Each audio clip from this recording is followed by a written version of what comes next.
Welcome everybody to 52 Living Ideas. We are going through Bhagavad Gita. We are on chapter 10. We are on verse 28. This is a really fascinating chapter that actually leverages a lot of the Indian context. So we'll be going through some of the context. We have Yogeshwar here. He will be providing a little bit of context. I'll try to add what I can, and we'll go from there.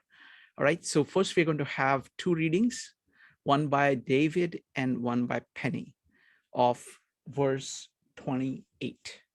David, go ahead. Thanks.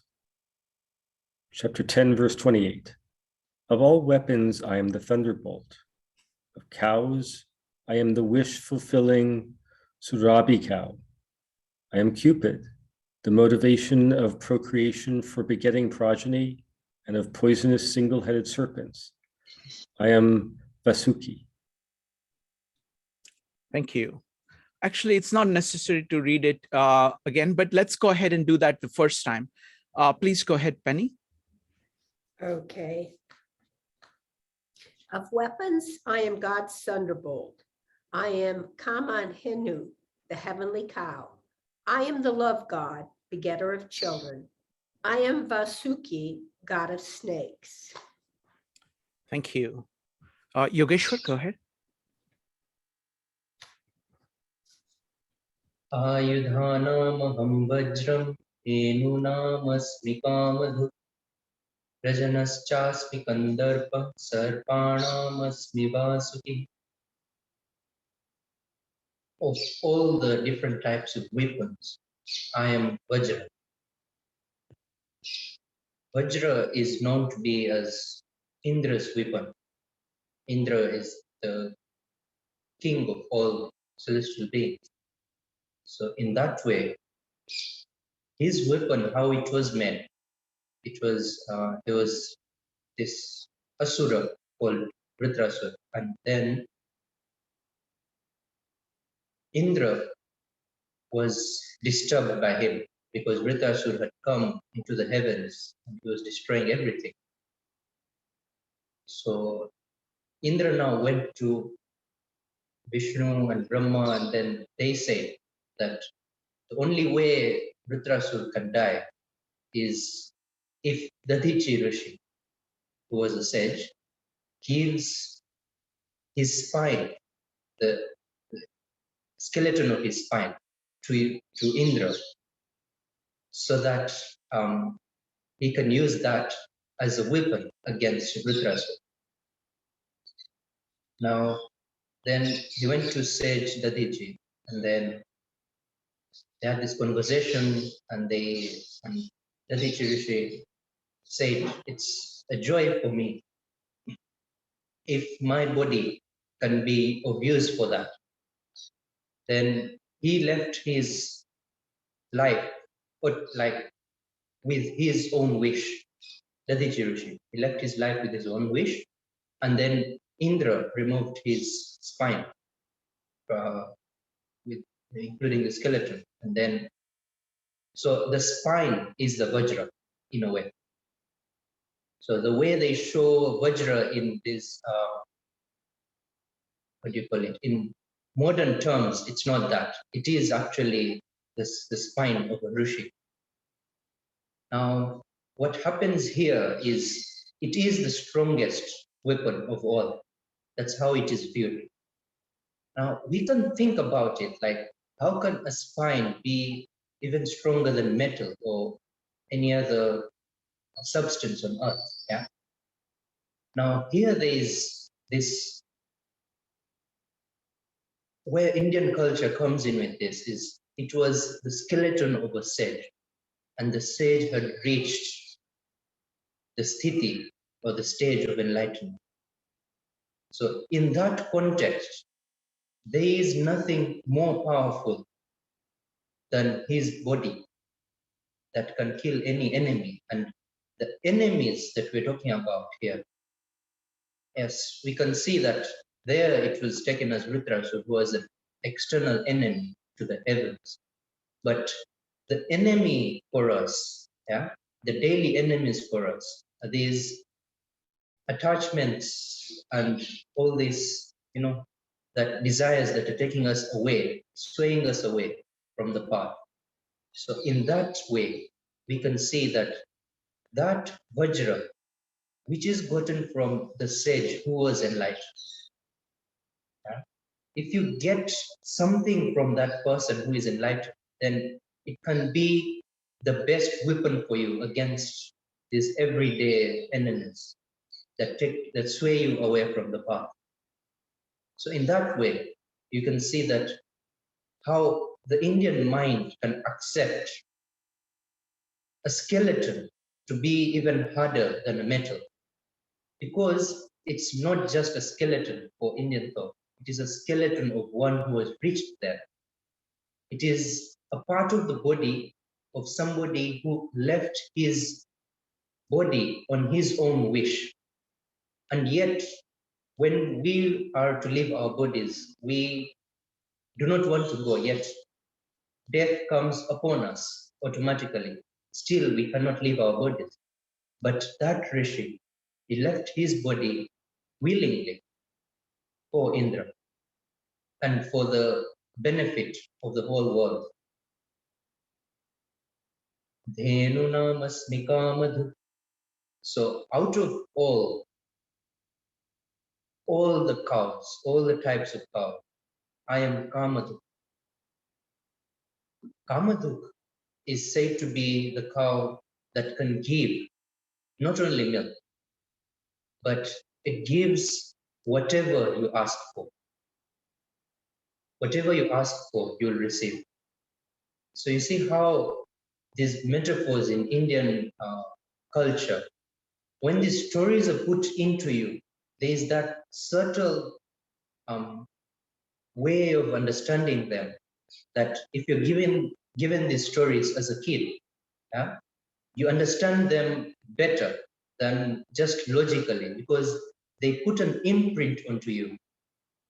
They give an imprint onto you. So one thing to note is how a cow is revered in Indian culture, how it's worshipped.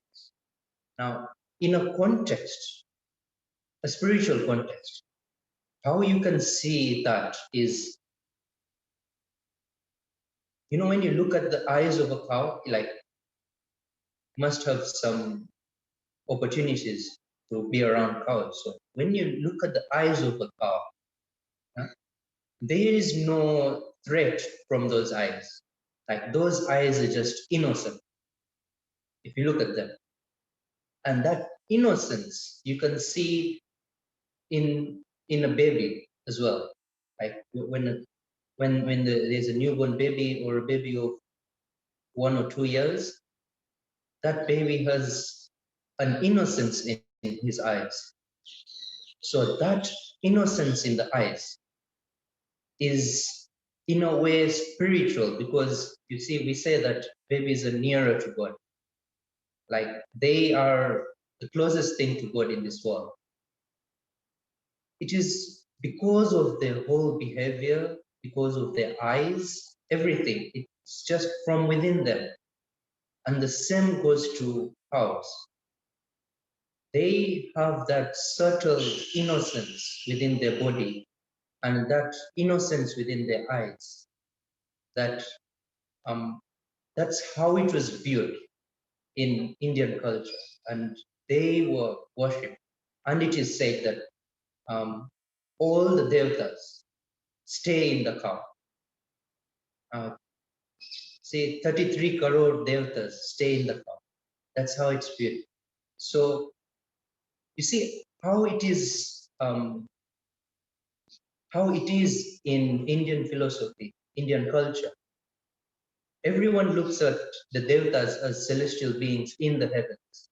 And then again, Indian culture puts all the 33 crore devatas in the cow's body. Now you see how it is, are they in heaven? Are they in the cow? So it's for you to figure out that. It is where you see the divine that you can put the divine.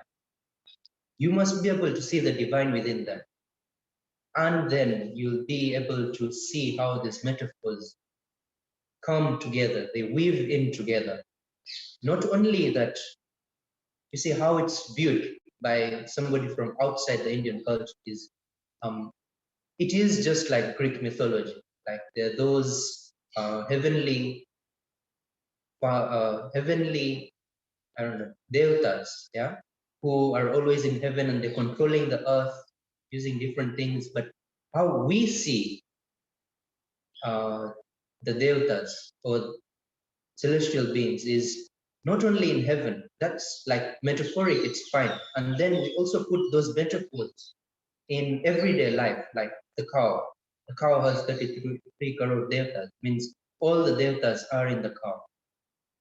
And then also, we say that all the 33 crore devatas, they come to a place like a tirth, and they stay there forever. So you see how it is viewed is not just in the heaven, it is where you experience them. They're there on this earth. If you can experience them right now, right here, they are with you. So the view of how it is, how they're viewed, of the celestial beings, how they're viewed in Indian culture is totally different. It's like in your daily life, you must be able to see them. You must be able to experience them. And then you know that the devatas are here. Prajanas chasmi kandarpa. This is a bit tricky to understand because here Krishna is saying that Kamdev, who is Kandarpa, is me. In a context, you see how Indian culture knows Kamdev. Kamdev means lust. Okay, we can say lust, like there is no definite English translation I can give, but it is viewed as two. Like, see the word Kam Vasana. That we could say lust direct. Like it's the direct translation to English is lust. But when you say Kam Dev, you're even giving a Devta Padvi to Kam. Not only, you see, Kam Vasana is totally different. It's what we translate as lust. But what Krishna here is talking about is Kam Dev. That, the virya that we're talking about, that strength you get, because it is the same energy that flows from up your body downwards, down the spine. So it's the same energy now. That same energy, when it moves from down upwards, you'll realize that it's the same energy that was flowing downwards that is now flowing upwards. Now, when that energy flows downwards, it's known as Kamvasana. When the same energy flows upwards, it's known as Kamadeva. So Deva is anything that takes you towards the ultimate. You can see that here now. Because that same energy that is known as Kundalini, that goes up from the spine, from the base of your spine upwards, it is the same energy that right now, it is not, we do not see the Kundalini, but what we see is the other part of it, Kam Vasana, which is flowing downwards. And when it flows upwards, it is the same, Kam Deva or Kundalini that flows upwards. Now, in that context, you can see how Krishna is saying, I am Kamadeva. And there's also another interesting thing is, you know, in Indian culture, we can have Krishna as Bhagavad, as God. And then we say that he is not complete without Radha. And then we bow down to both of them. Yeah? It is like how, like, it is really mind bending how Krishna can be with Radha and then we bow down to both of them. Because normally we will think that if Krishna is with any other lady, then why should we bow down? We should bow down to Krishna as Bhagwan. Yeah? Why bow down to Radha then? But here we know that everything in the world, yeah, is like without Radha, Krishna cannot stay. Without the feminine, masculine cannot stay. And it is not just the normal feminine we're talking about. It is because when we see Krishna, it is the masculine who has gone upwards towards the ultimate. Now, when we see Radha, you can see the ultimate, the feminine who has gone towards the ultimate, using the feminine way, totally. And if you talk about the stories of gopis and how they worshipped Krishna, how they had the Ras Lila with Krishna, all that. So that, how they went from the feminine towards the ultimate. And then we can bow down to Radha as well, because she has reached the ultimate. And without Radha, Krishna is not. Sarpanam asmi vasukihi. So out of all the snakes, different types of snakes, I am Vasuki. Now we had talked about the metaphor that is talked about in the Puranas, which is in the ocean, they put the mountain, and then they're using the Vasuki snake, the Devatas on one side, and then the Asuras on another side. And then they are getting out all they can from the ocean. Now, the same metaphor in Upanishads is used for Om. Om is the pole in the middle. And then you're using your thoughts to pull on both sides of Om. Good and bad thoughts, all, because everything is usable in the path of the ultimate.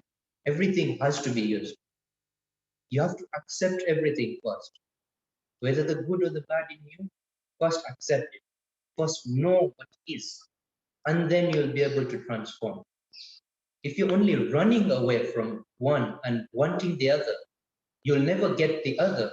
But what you're running away from is what you'll always be thinking about in your mind. So that's what will come back to you always. So in a way, accept both, the good and the bad on both sides, and then use them in this ocean, yeah, that is your body, and you will get all these different sthitis or different stages towards the ultimate. Now you see how Vasuki represents the rock that is supposed to be pulled by both sides, whether it is the good ideas, the good thoughts that you have in your mind, or the bad thoughts that you have in your mind, both.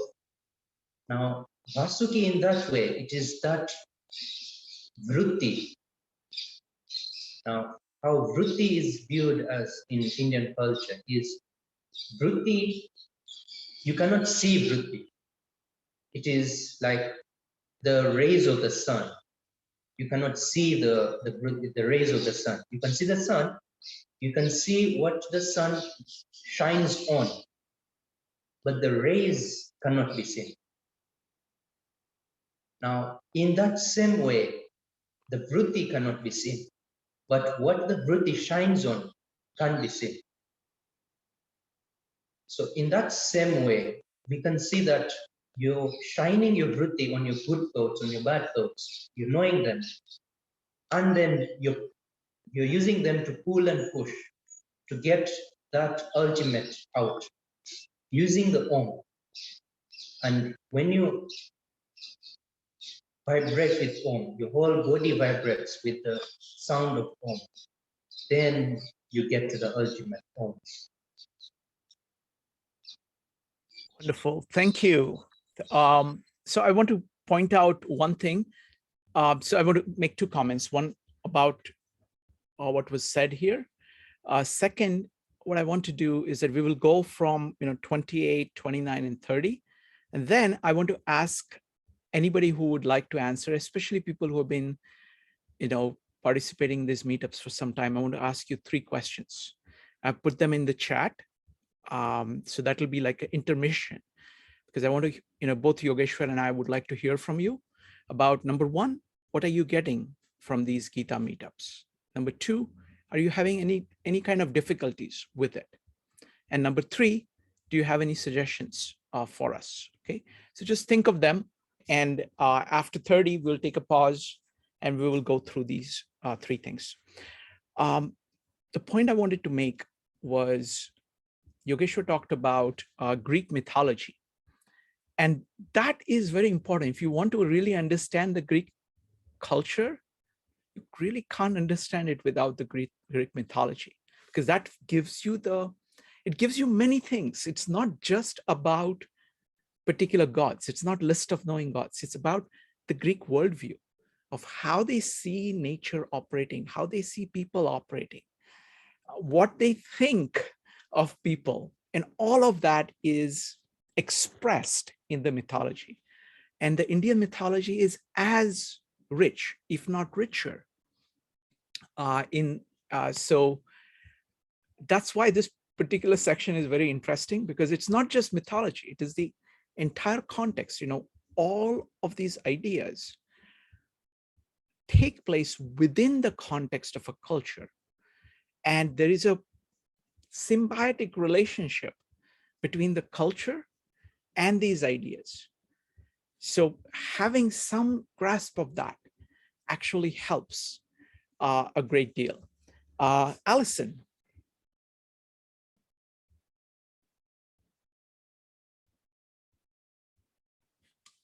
Allison, go ahead. I don't know whether I've muted everybody. Go ahead. I'm sorry, I was making tea. I was trying to pull it off when hear the whistle of the thing. So one of the things that I find I really like about this, well, one, I really like when Yogi Shar's chanting in Sanskrit. It's just so beautiful. It really is wonderful. And I love when I hear the birds chirping in the background. I feel like I'm in India or something. Not that I've been, but I want to. And I don't know, I just really love that. And it's funny because Thursdays have become my new favorite night, because I do yin yoga and then I have this, and it's just like this incredibly peaceful evening that I just love. But one of the other things that I really like about it is because I've been doing yoga for a long time, but I don't really understand anything else about the other aspects of yoga. And so that's been really wonderful to hear about the different types of yoga that aren't the exercise part of it. And I forgot what the other questions were. Those are the main things that I really enjoy about it. Are you having any kind of difficulty? Anything that you're finding particularly hard? Not really. It's just a lot to absorb. And I read this in college and I really didn't understand much of anything of it at that time. So I'm enjoying really just listening to it. And I don't participate that much because I feel like I don't really know very much about it. But I like to just soak it all in.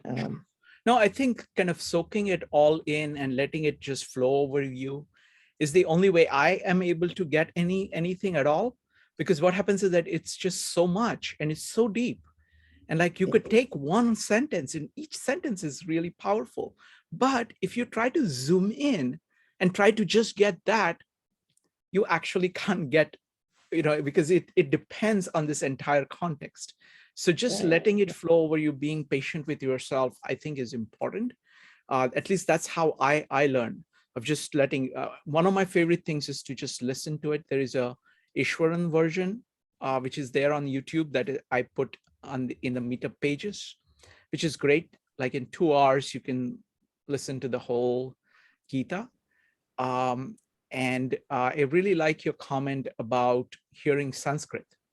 And for me, it is very special in addition. But so firstly, I mean, I want to talk about it in multiple ways because the sound is really fundamental to the Indian culture and Indian way of thinking, just as the visual field is important to the Chinese way of thinking. And that is so fundamental. It's the way in which things are processed. So I want to actually explore this further. So I have some friends here in New York area who are like world-class Indian classical musicians. So I'm hoping to get some of them to come and talk about spirituality in Indian classical music. So I want to build that whole piece out. What I found is I want this session to be a little bit chatty session, because I want to have kind of go back and forth, see where people are and talk, because I think that's important, because it's not about the text. It's about kind of integrating the text and relating to the text. So more layers we put in, the better. The beautiful thing about the way in which Indian sound works is that there is this dance between the sound and the meaning. You can see it most dramatically in Indian classical music, where the oldest form of it is called Dhrupad. So what it does is that it takes these small phrases, which have very deep meaning, like Anahata Nada Upajo Chagami. So it is talking about that unmanifested sound. And the singer would sing that line for like 45 minutes, each time exploring the meaning of it using tones, using music. So it is both kind of conceptual and musical and emotional and physical expression at the same time. So it's something, and I want to, I think we will end up talking about that. Wonderful, thank you. Let's see. Okay, Jyoti, you go ahead. Folks, we're going to do a lot of back and forth during this session. So go ahead and type exclamation mark if you'd like to say anything, if you'd like to answer the questions, if you have any comments. So Jyoti, go ahead. Yeah, okay. So I'm learning about the cow, Yes. that Yogeshu you were talking about. So I have a picture here in the bedroom. Shivji is sitting next to a cow, Kamdhenu. So I did not know, is Kamdhenu also has devtas in her? Yogeshwar?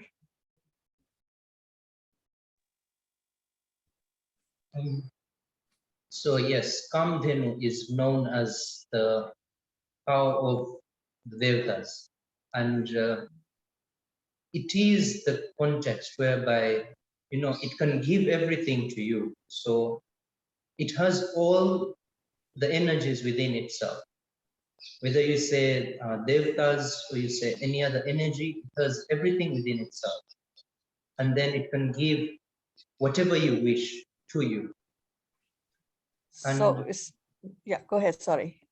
Yeah, go ahead. And the context of Shivji around that, I'm not really sure how that picture looks, but it must be Nandi, not Kamadhenu. Oh, yeah. Okay. Yeah, so around Shivji, it should be Nandi.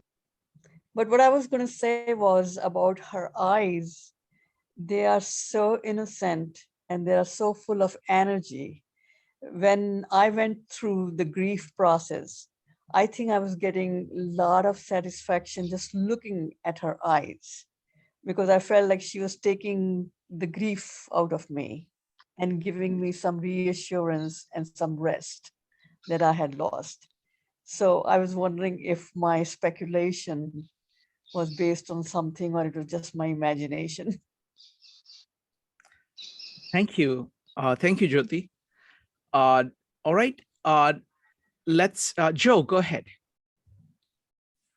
So, I mean, do you want to wait to comment? No, you can go ahead. You can go ahead and make the comments, because I want this to be extremely interactive, because what we're doing is that we're covering a lot of ground, and I want to know how things are going, what is, so those three questions. Go ahead, Joe. Yeah, I mean, and I'd mentioned this in previous meetups, is that it's kind of changed my whole understanding of how and how I think of God, or what in the sense that I can see it in everyone.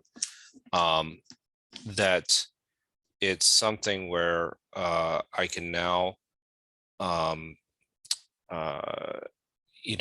it's, actually, I might have an emergency.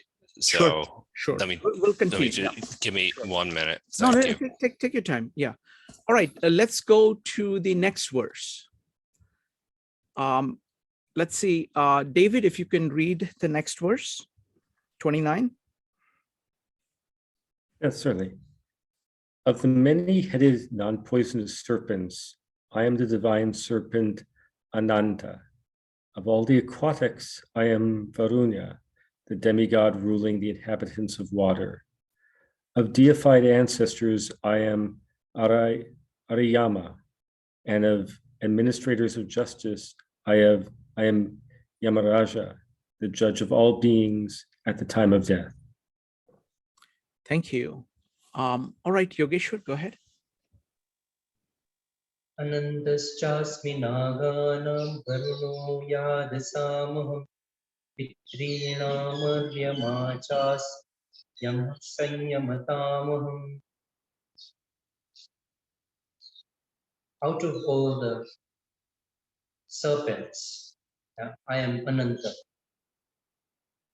How Ananta is viewed in Indian culture is that Vishnu in his chest. So how it's viewed is Vishnu is laying on the Ananta. So Ananta is holding the whole of the Brahman on its head in a way. So that's how it's viewed. So that how Vishnu is laying on Ananta shows that, see, we normally fear serpents, we normally fear snakes. We're like, oh, when a snake comes into our house or is near our vicinity, then we are scared. But how it is viewed with not the creator who is Brahma, but the life-sustaining force is with Ananta. So how Ananta sustains life by carrying the whole Brahman on his head. So this is just a metaphor, like carrying the whole world on your head. But when we normally say that in language, what we mean is that you are the one who is doing everything in the world. Like, it's not that you're literally carrying the world on your head, but you are the one who is doing everything. Like, be from when somebody is born up to when he dies, like in the middle, the sustaining force is from Ananta. So that's how it is viewed, not literally, like literally how we say the world is on Ananta, but he is carrying the whole world by sustaining it. Like how we say God is Dhata. Dhata means the one who is holding the world, the whole Brahman, on whom the whole Brahman rests. The same way, like how we view the whole Brahman is resting on God or the ultimate. The same way we say the whole Brahmanda is being held by Ananta, who is in effect on whom Vishnu is laying on. So Vishnu, the sustainer, is in impact, is the one who is doing everything in the world, is sustaining the world through Ananta. Varuno yaha dasamaham. So out of all those beings that are in the water, I am Varuna. Varuna, who is the Devta, he is the god of water. Like when you take water in your hand and then you say Varunaya Namah. So any water you see, whether it's the water of the ocean, water of the lake, water in your home, everything is Varuna. That's how it is viewed. So out of all those who stay in water, I am the essence of water. I am Varuna. And how we had talked about devatas taking you towards the ultimate. Varuna as water is a symbol. And if you can see the ultimate within this water, if you can use this water to take you and transform you towards a stage where you can see the ultimate within everyone, then Varuna is everything for you. You could, because if you see the ultimate within one, you see the ultimate within each and everything. So in that same way, Varuna, who is the devata of all water, he is in all water. If you can see Varuna in all water, then you can see the ultimate in all water. And then Pitrinam Aryama Chasmi. Out of all Pitris, now Pitris are all those who are before you in your lineage. Those are called Pitri. And out of all those, Aryama. Now Aryama is not one person, is not one Pitri. Aryama is a group of Pitri.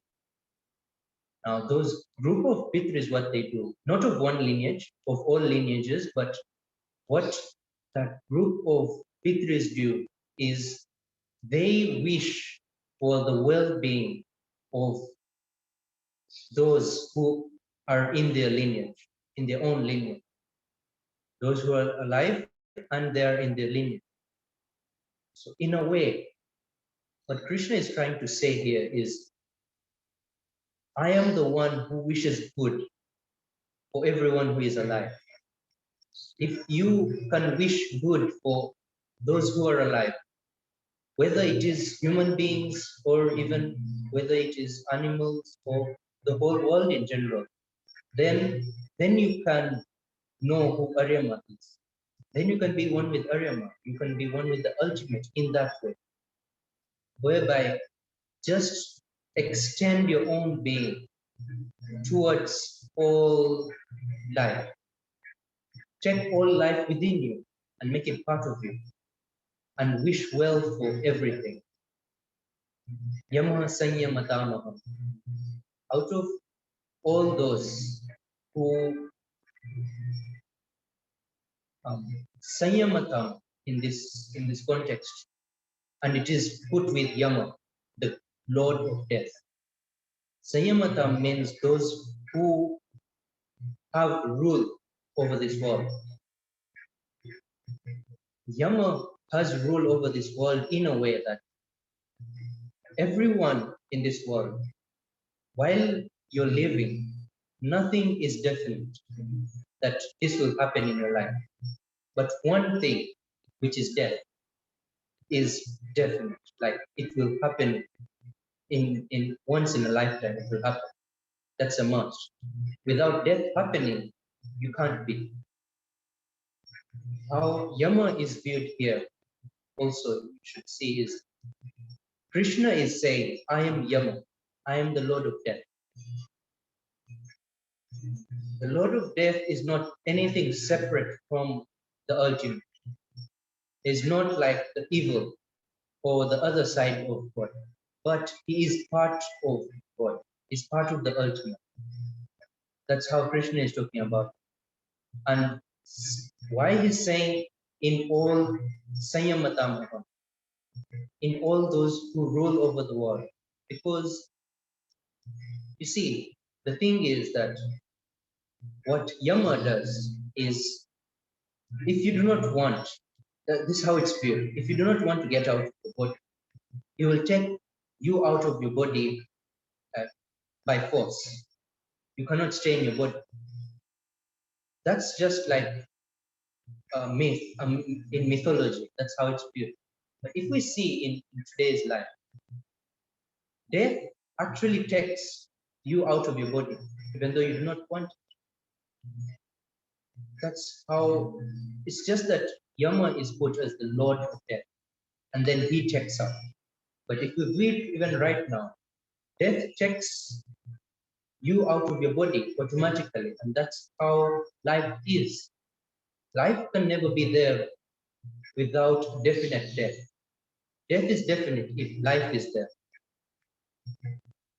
In the same way, in all those who rule the world,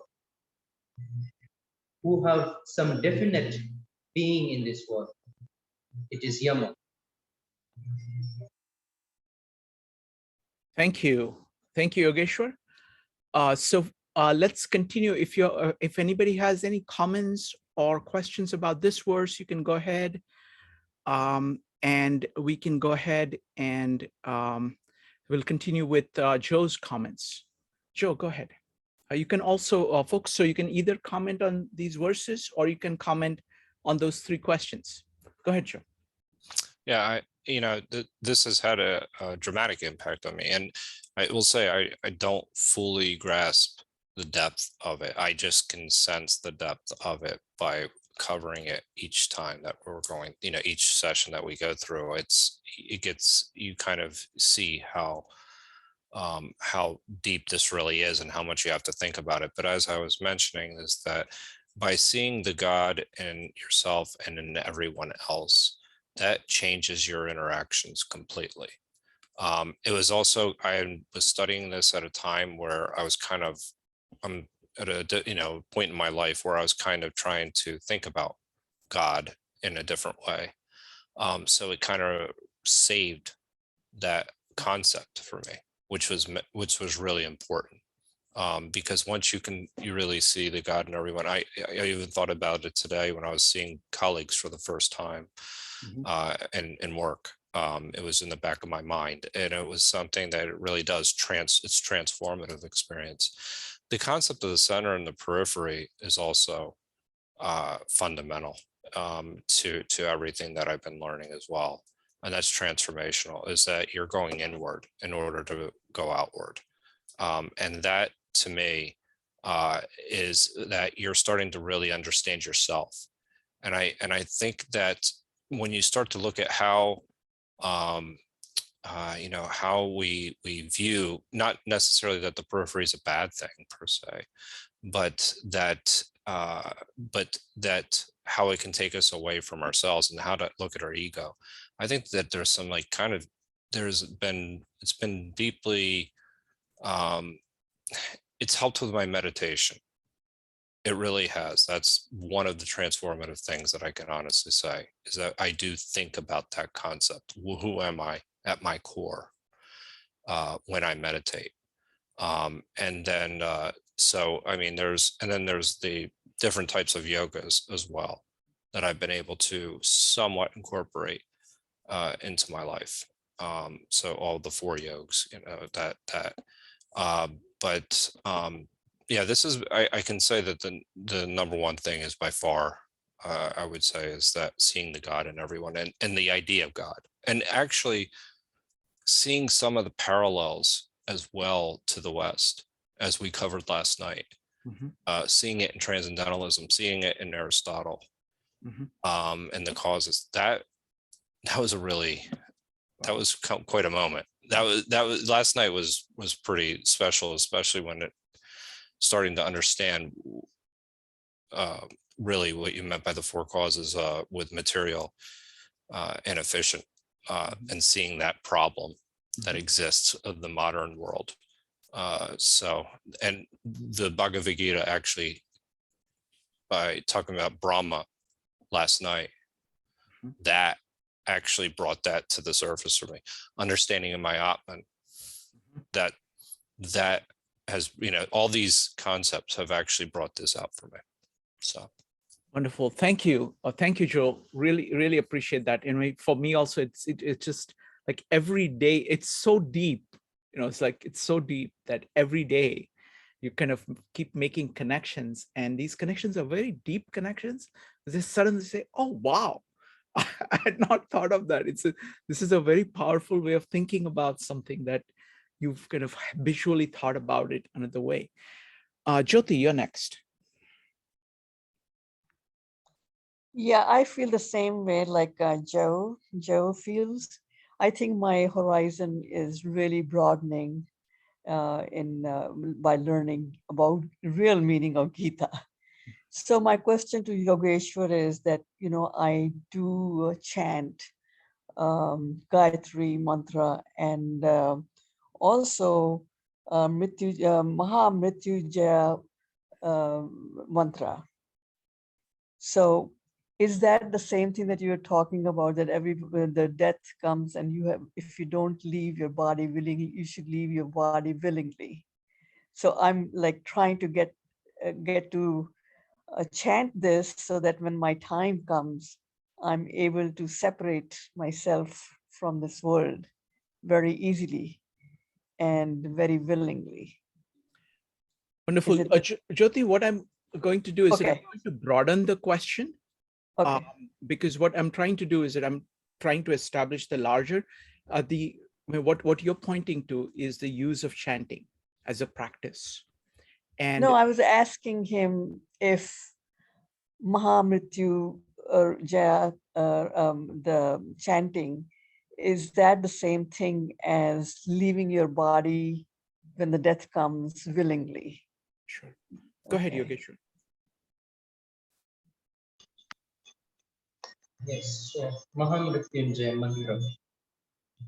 What it does is, first of all, it is Shiva's mantra.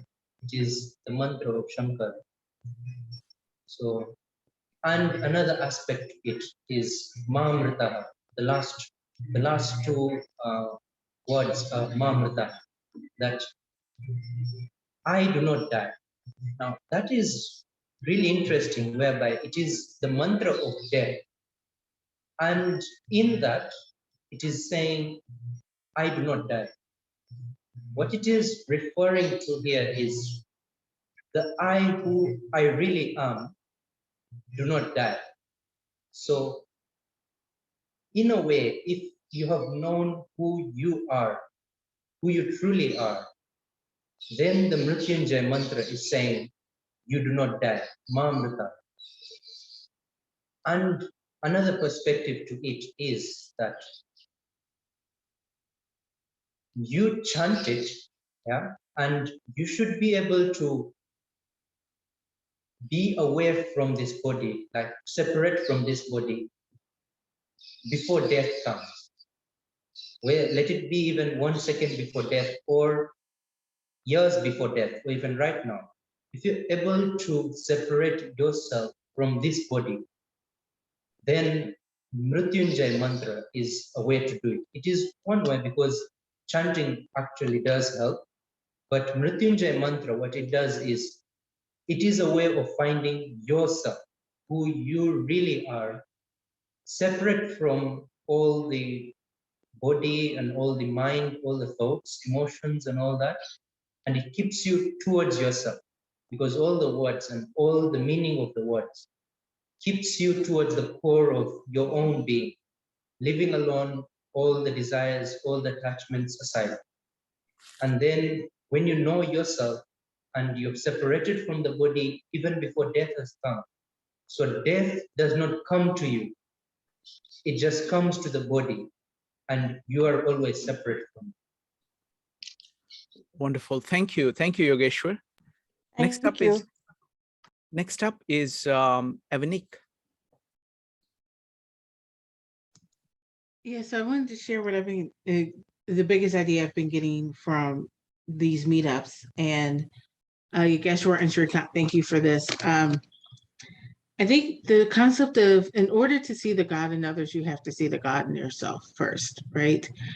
And it's the concept of, if you don't know who you are at the center, there's no way you're going to see the God in anybody else. And it's a kind of like a flip, which just makes it like it's so much to grasp because of this concept, because in the Western world, we don't think of God as being in us, even though it's taught in Western philosophy or Western religion. We don't focus on that in the West. We focus that God is somewhere out there. And we never focus on the simple fact that God is in each of us and that the God is in you. So what I've done particularly since the Gita meetups, is I've allowed myself to look for the God in me and to see that way I can see it in everybody else. That way I can focus on it in everybody else if I see it myself. So I think that's the biggest thing I've gotten so far, is that you have to see the God in you, but otherwise it's, and it also came through in the transcendentalism meetup yesterday. When we were talking about the individual and self-reliance, you have to know that you can depend on yourself, and you can relate it to the Gita, because you have to depend on the God in you. Like, that's what you're relying on. Like, if you're in the center and God is in you, your reliance on God is your reliance on who you are and who God is. So that's what I've been getting. Wonderful. Thank you. Thank you, Evanik. In this verses, there was this word dhata, kind of the support, right? It's a very profound word. It's like a resting place which will support you. And that is within you. So that it's a huge, huge idea. Thank you. And I really appreciate your comments, and Joe's comments and Jyoti's comments. Okay. Okay. So Jyoti, go ahead. You have your question? Yeah, I'll just say a quick thing. You know, the concept of your namaste, namaste, the God in me greets the God in you. It is so beautiful. It brings so much compassion. If you think about it, that when you really think that when you are doing namaste with your hands, and automatically you bow down, and then you are saying, I'm feeling for you. Whatever you have, whatever God you have, I recognize it, because I have the same God in me. So I think this is I had never heard it before, to be very honest, until you started to say the God in me greets God in you. And I said, what a beautiful thing. You know, you just feel for the other person right away, not even knowing his pain or sorrow or happiness or joy, whatever he is. So thank you very much. Thank you, Jyoti. All right, let's continue. Let's have Penny. Could you go ahead and read the next verse, verse 30?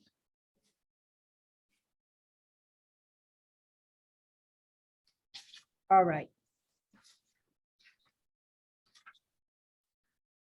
Among the Daitya demons, I am the devoted Prahlada.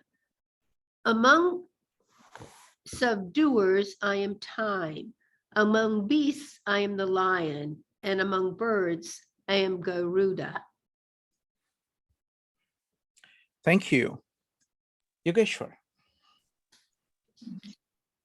प्रह्लादश्चास्मि दैत्यानां कालः कलयतामहं मृगाणां च मृगेन्द्रोऽहं वैनतेयश्च पक्षिणाम्. Out of all the Daityas, I am Prahlada. First thing to know is Daityas are those that are opposite to the Devatas. They are the Asuras. And another context is Krishna is saying, I am also in them as Prahlada. The story of Prahlada, as it goes, is his father, Hiranyakashipu. He was like the greatest of all Asuras. He almost conquered all the world. And he had he did so much tapasya on Brahma, and then he got this. What he initially asked for is, I do not die. And then what Brahma said is, even I have to die. Yeah? Even I have an end, because you see how it also shows that even the creator is not the ultimate. The creator or the creating force of this world has an end. Yeah? But the ultimate does not have an end. So how Brahma says that I have an end, how can I give you a boon to be like undying? And then what Hiranyakashipu asks for is, I do not die during the day or during the night, or in the house or out of the house, or in the water or on earth or in the skies. Like, you see how he's trying to put everything in context. I do not die anywhere. No weapons can be used to make me die, or he asked for everything. There were like 9 different criteria that he put ahead, that I should not die if any of these happen. And then Brahma said, fine, I'll give you that. And then Hiranyakashipu comes back and then he conquers all the worlds. Now, Indra, with all his devtas, they go to Vishnu, they go to Brahma. They first go to Brahma and then they say, you're given this spoon, and then how do you expect us now to destroy him? He's indestructible. Then Brahma says, let's go to the ultimate. Let's see something that can come up. And then what comes out is Vishnu says that I'm going to come, but first wait. I am going to let my devotee come first, and then I will come to destroy Hiranyakashipu. And there's the mother of Prahlad, who is the wife of Hiranyakashipu. She has a baby in her womb, and then what Indra does is Indra says that if Hiranyakashipu is so bad, like he's destructed all the worlds, then even his son will be greater than that. He'll destruct more of the world. And he takes Hiranyakashipu's wife. And then, like always, Narada comes in. He tells Indra, no, don't do that. Give Hiranyakashipu's wife to me. I'll take her to my ashram. Yeah. And then Indra leaves Hiranyakashipu's wife. And Narada takes her to his ashram, keeps her there and provides everything. And then, in Narada's ashram, there's nothing else. Narayana, like all the time. The words of the ultimate, like something that takes you towards the ultimate. In that way, now, when then Narada, after some time, takes back the wife of Hiranyakashipu, then they have the son who is Prahlad. And then Prahlad, from when he's young, he has this feeling towards the ultimate, like I want to get to the ultimate. I don't want anything else.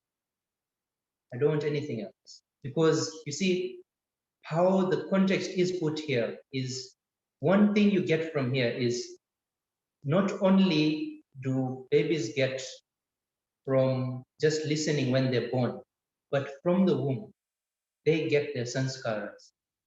They have all these sanskaras from their mother. So if their mother can be transformed, like what Narada did, to transform the mother, if the mother is transformed, then the womb, which is a part of the mother, is automatically transformed. So then they had the son as Prahlada. Then he goes to the school where they teach all these different bad things, like this is how you should view the world. It should be viewed like the ultimate is never there. It's only us who is here. So all those things were taught. And then what Prahlada does is he's always saying Narayana in his mind, because he's got that from Narada. And then he always wants to go to the ultimate. So all these words that are coming in, they do not affect him. In a way, chanting a mantra also does this. You can hold on to a mantra and no words from outside affect you. That holding on to a mantra that Prahlada did, it did not allow any words from the outside, any understanding of the bad from the outside, or anything that could make him go away from the path of the ultimate. Nothing came from outside. Like he did not allow it in, because he had this great thought of the mantra. He held on to the mantra. And then what the gurus over there, the teachers over there do is bring him back to his father. That what Prahlada is doing is disturbing all the children who are there. So they bring him back to his father. And then the father gets angry. Like, this is what you've taught my son? You could not teach him something good because, in that context, what is good? And then the teachers say that he is spoiling the children there. It's not us who are telling him all this. I don't know where he's getting all this from. It's just from within. And then what Hiranyakashipu does is he tries to kill his own son because he doesn't want anyone to say the name of the ultimate. He doesn't want anyone to get to the ultimate. So he tries to take the life of his own son. He tries to put him under the leg of an elephant. He tries to drop him from heights of the mountain, tries to put poison in his food, everything, tries everything. But every time, the ultimate protects him. In a way, how you can view this, like ultimate protects you if you're towards the ultimate, is you see how we only view this as bodily, like the ultimate will protect me bodily, because the subtle thing here is because we're so much connected to the body. The body is what I am. So what the ultimate will protect is what I am. But if you take it further within, you are not the body. Do not realize yourself with the body. You are something else. So the ultimate will always protect you. That is not the body. That is you yourself. You will never die in that context. And the ultimate will always protect you, whatever the situation comes.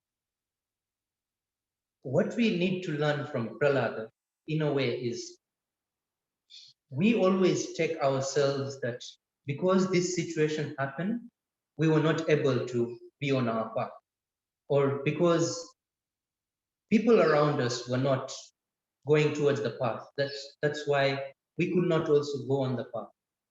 What Prahlada shows is whatever the situation, whatever the people around you say, or whoever they are, doesn't matter. What matters is you yourself. If you want to get to the path, you can get towards the ultimate. You can even attain the ultimate, even when everything forces you backwards. And then what, at last, when Hiranyakashipu, Prahlad's father, wants to kill him, like at the end, totally with a sword, and he wants to like slit his throat, then he asks Prahlad, Hiranyakashipu asks Prahlad, where is the ultimate? Show me where the ultimate is. And then Prahlad just innocently, because he's still a kid, like 10, 8 years, still a kid. And then he tells his father, no, that's not the real question. The real question is where he is not. Yeah, I can't show you where, like he's everywhere. Where do I show you he is? So ask the question where he's not, and then the answer I will not give you. Yeah, and then what his father does is he asks him now. So you're saying he's everywhere? Prahlad says yes. So his father points out to a pole, yeah? And then he says, is the ultimate in this pole? And Prahlad says, yes, definitely is there. I can see, I can experience is there. And so what Hiranyakashipu does is break down the pole. And then he continues asking, like, where's the ultimate? And then he comes to one point and one pole whereby Prahlad says, yes, I know he's there. He's also in this pole. And then when Hiranyakashipu breaks that pole down, the ultimate arises from within. And Hiranyakashipu dies, yeah, from there. So, as in, you see what, if you know about Nrsimha Bhagwan, he came out of the pole. And then what Nrsimha shows is half lion, like the upper part of the body is the lion, and the lower part of the body is of a human. So the face, the hands are, and half of the chest, that is lion, and then the lower part is of human. And what Nrsimha does is takes him to the door, like keeps him at the door, yeah, nor in nor out of the house. And the time is not day, not night, but it is like when the sun is just about to set. Yeah, it is neither day nor night. And then Nrsimha asks him all these questions that he asked Brahma, that you ask for boon from Brahma, and then you ask for all this. Are all these conditions satisfied? Yeah? I'm not killing you with a weapon. I'm killing you with my own nails. So is that all satisfied? And then Hiranyakashipu has nothing else, but he says, yes, everything is satisfied. Like, so now you can kill me. And then Hiranyakashipu says there is, I know I'm dying at the lapse of the ultimate. I do not have any sorrow because I am dying at the ultimate. Yeah? I'm dying from, like, the ultimate is the one who is killing me. In a way, even Hiranyakashipu, who is that, if we can call him, is that bad of a person, he's a Daitya. Still, when he dies at the ultimate, he realizes it. And what Indian culture does is, whether it's Ravan or it's Kansa or it's Hiranyakashipu, if they die at the ultimate, like if they die from the hands of Brahma or the hands of Krishna or the hands of Nrsimha, then they are not going towards like hell or anything, like towards a bad life or anything. What they're going to is towards the ultimate now. Their roads have reversed. Because when you get a time, you get to know the ultimate at the time of death. Even at the time of death, they got to know that this is the ultimate and I am dying at the ultimate. He's the one who is killing me. And so at that point in time, they realize themselves that if this is the ultimate, I am fine and I can go towards the ultimate. That's how Indian culture views even Daitya, even those who are opposite of Devas. Yeah? That's how Indian culture views them. Even they go towards the ultimate at the end. Let me go ahead and point out some aspects of this story. Okay, firstly, this bad guy prayed to Brahma and got all these powers. So if you do tapasya, you get powers. Okay, so that's the consequence of focusing on the right thing at this. So you get powers to do bad things as a result of that. That's point number one. And Brahma gives that to you. Okay, so that's possible. So that's point number one. Second, then you have the child and the power of the mantra, power of, Narad says Narayan and Narayan all the time. Narayan is the name of Vishnu, of the Brahma, of Krishna. So he's repeating that name. And this kid in the womb is listening to that and is completely transfixed on the ultimate right from the beginning. And the power of that is such that no matter how much brainwashing is being done to him, how much torture is being done to him, he holds on to that, echoing in his own mind. So the power of dhyan, power of concentration, power of mantra, all of that is being shown. Then he's saying he is everywhere. And then his father, first, he gets very irritated with him. What do you mean he's everywhere? I am the greatest. I am the most powerful. I have conquered everything. And who is this other person? Who is this other person that you keep talking name of? And he's going after that. And then you have the reversal at the end, where firstly, it's the manifestation, the Narasimha, it's half, it's a manifestation. It's like a full, what shall I say? It's one of the avatars. And it's showing that the Brahma can actually produce anything, any kind of combination of things that is possible. And then on his deathbed, is when he's about to die, he sees, Hiranyakashipu sees that. And then once he has grasped that, he himself is now at peace because he sees that oneness. So it's really, really a powerful story. And Indian mythology is full of stories like this, full of stories like this. Thank you, Yogeshwar. Please continue. Kalam kalayatamaham.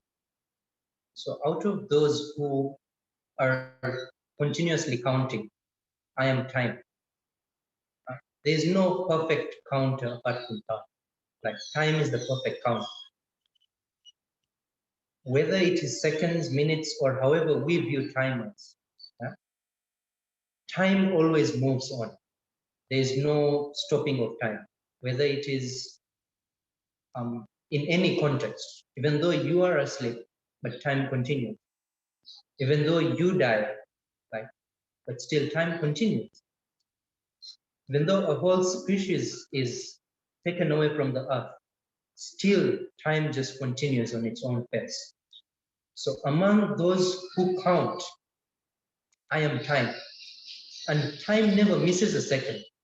It always counts, like each and every second, in the arrangement that they're supposed to be counted.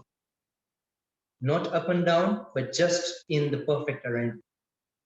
It never stops counting, and it counts in that perfect tuning that is supposed to. Mriganam cha mrigendroham. Out of all the wild beasts, out of those who stay in the forest, and they hunt on other animals. So that's mrigana. That's how it is viewed as, that those who stay in the forest and they hunt on other animals. So out of all those, they're tigers, they're all these different other animals. But I am the lion out of those. And there's one thing about the lion that I find interesting, because the lion never actually, according to what I've heard, is the lion never actually goes to kill any other animal if it's not hungry. And only if the lion is hungry, it will kill another animal. It will not kill for pleasure. It will not kill just because another animal has come into its own territory. What it will kill for is only food. It's only for a living. That's the interesting thing I find about time. And then, Vainateyaste pakshina. Out of all the birds, I am the eagle. What the eagle signifies, one thing is the strength of the eagle, and another thing, the most interesting, is the sight of the eagle. The sight of the eagle during the day is the most fantastic. It can see from great heights, and it can even see the smallest of things on earth. It sees its prey. That's another thing. Like what it sees is another thing, but its sight itself, like that power that is given. You see, all of us have been given different powers.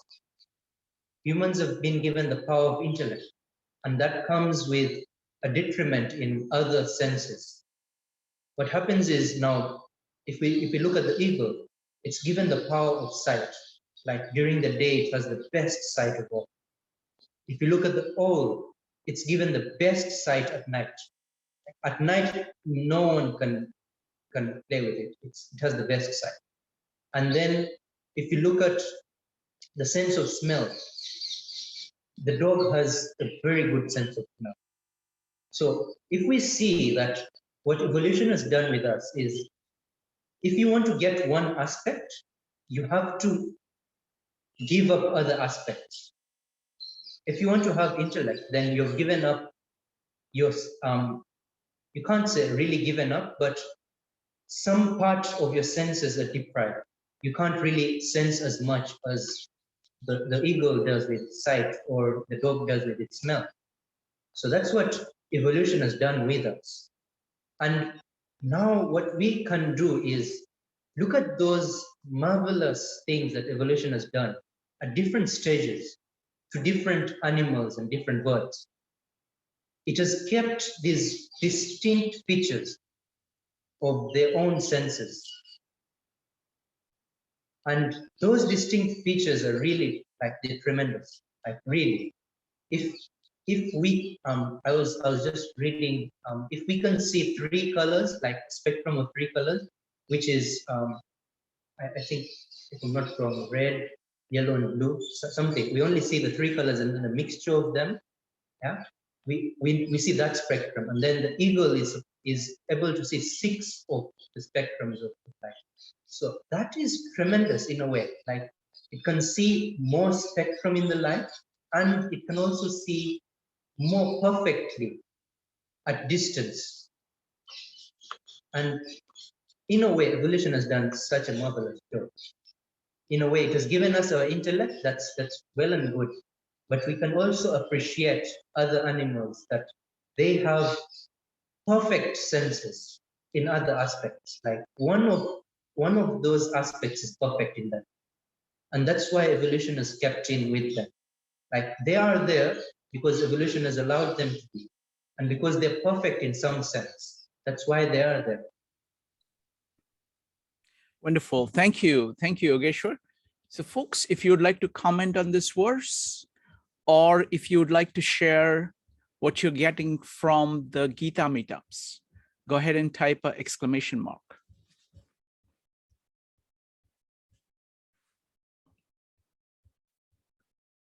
Anybody would like to share? Brian and Penny, what about you? Let's start with Evanik. Evanik, go ahead. Yeah, so what I got from that verse when Yogeshwar was talking is the concept of the cyclical and the beginning and the end. When he was talking about even the Brahma, the creator, has an end. And I never thought about it that way because I guess I just always thought of the creator as God and God has no end. So that was a new concept. But then I saw the cyclical and the everyday, and like everything that comes to an end starts a new beginning. So even though, like, if you think about it, even a baby's time in the womb, that comes to an end, and then the baby comes and it's a new life. So in a sense, not only like the physical death, but every time there's a change or when you're being forced to give up something, it's kind of like a death, but then it comes with a new beginning. So it's something to me that can be embraced instead of dreaded. It's like change, but on a much deeper level. So that's my thought.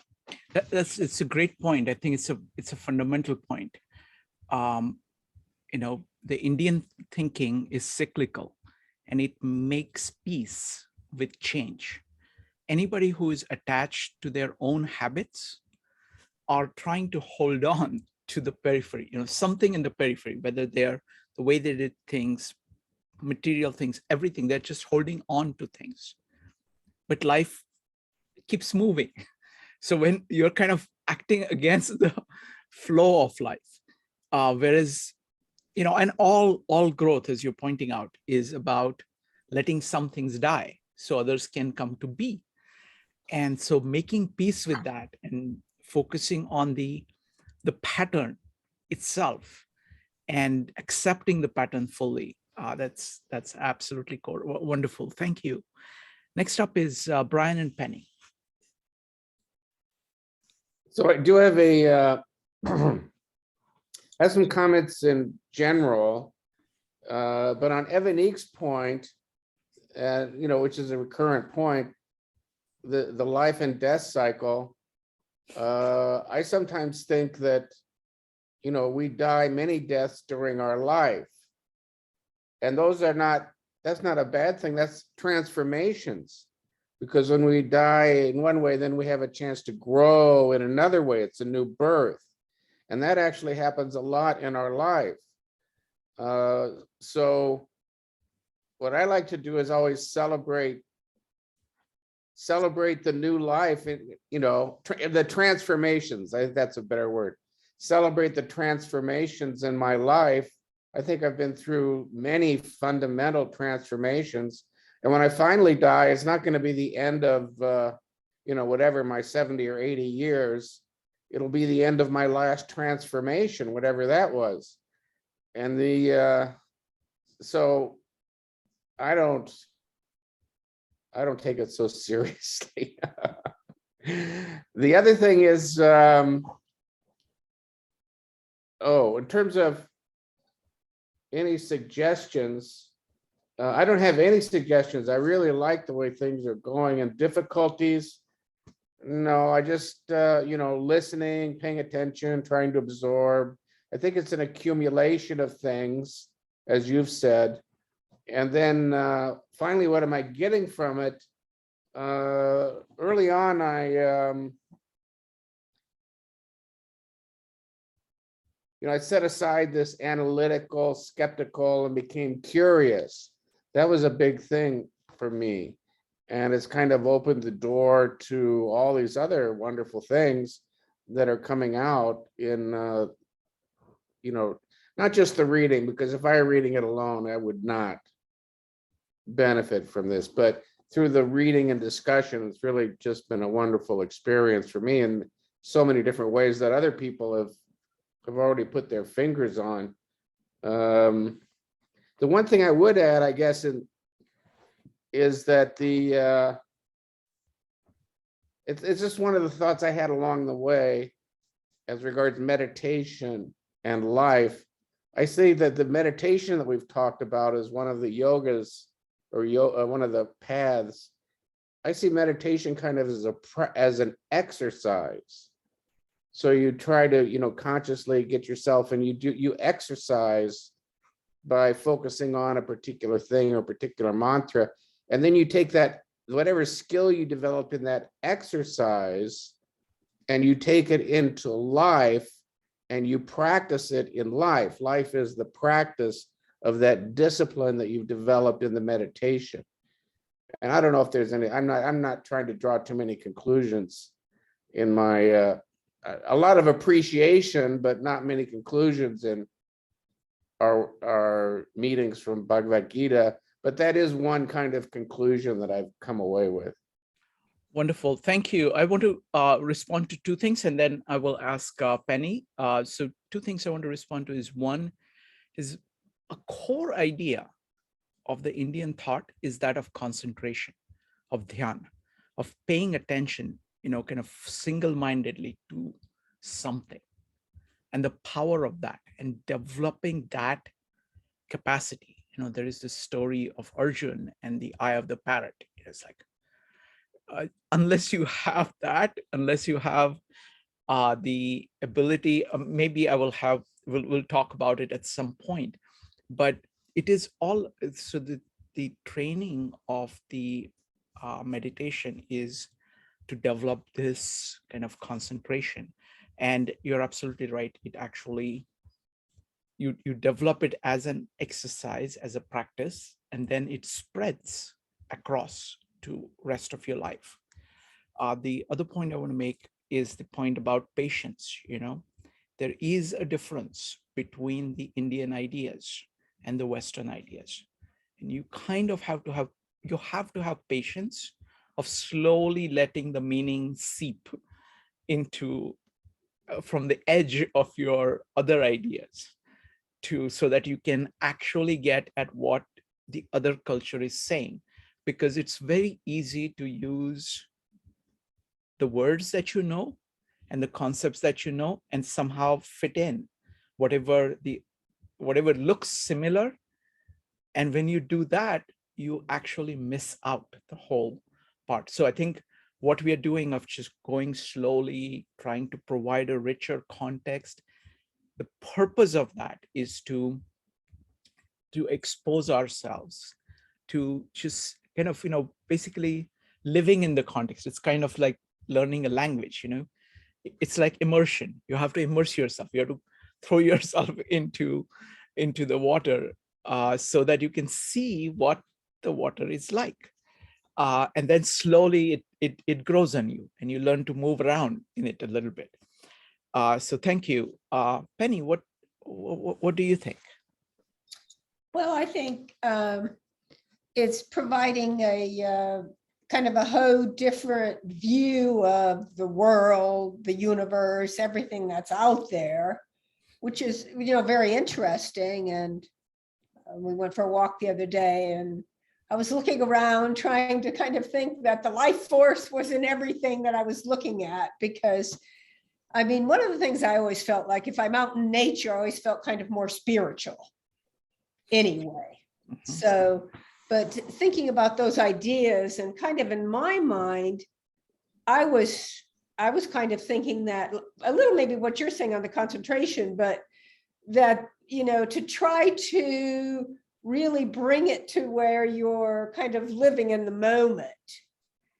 And so you're not caught up in all the other things, because you're sitting in the moment, you're sitting there.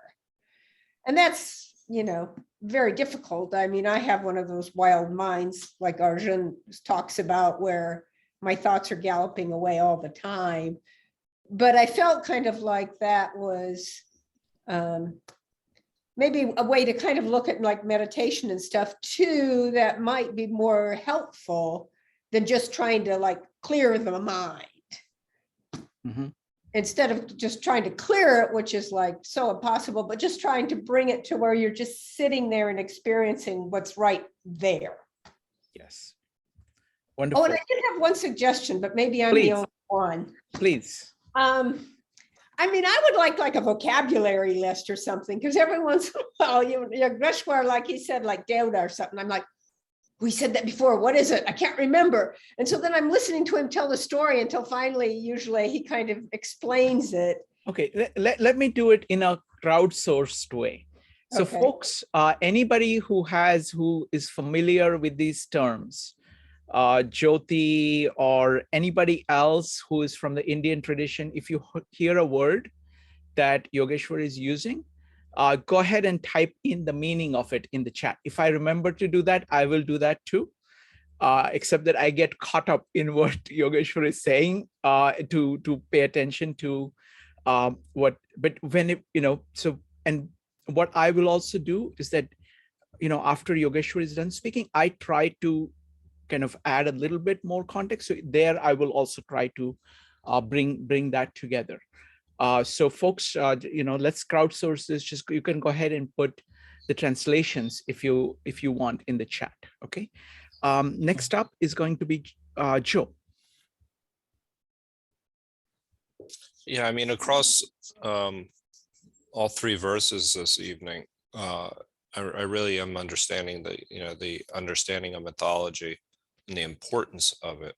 I mean, just the one line that's really, really deep is, among the serpents, Vasuki, if I'm saying that correctly, am I?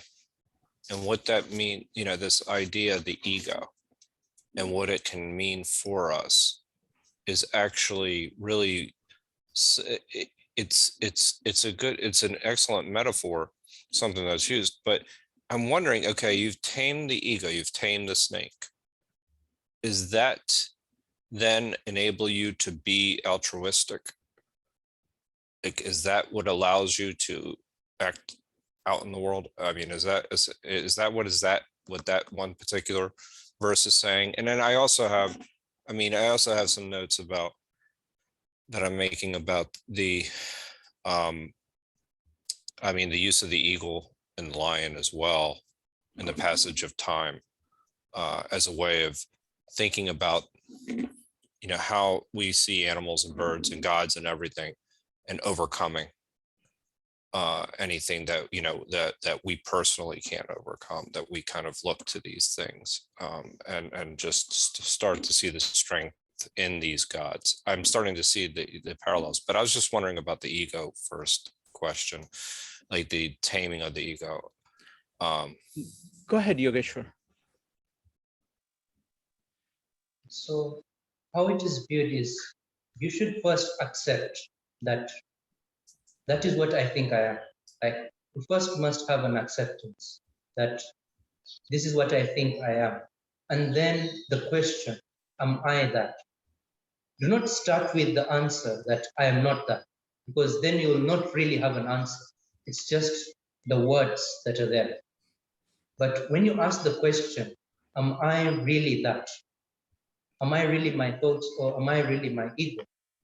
And then, not in 1 day or 2 days, but slowly, you get to grasp that asking that question continuously, am I what I think I am? It will take you towards another path totally. And what it does, it drifts you slowly towards the center. You drift because when you're asking the question, am I that? Like, because every time you're having a thought and then you say, am I that? And then you're having an emotion like anger, and then you ask, am I that? Or am I something different?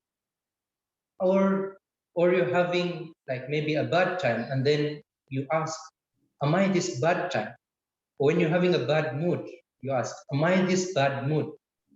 Because sometimes, we can't intellectually, in a way, we can't like separate ourselves from our thoughts or from emotions, but from the mood that we are in, it's harder to separate ourselves from that. But when we ask this profound question, am I that? To everything that we experience, because it is an experience, but is it me? An experience, it being an experience is not a problem. And the same to ego. Ask the question, am I that? I'm experiencing it, that's another thing, that's fine. Am I that?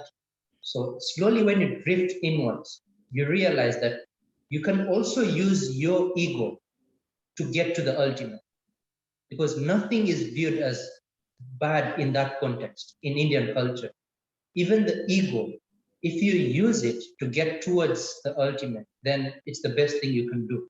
But one thing you first have to do is separate from it by asking the question, am I that? And another question you could ask is, who I am, who am I? Because normally what happens when you ask the question, who am I?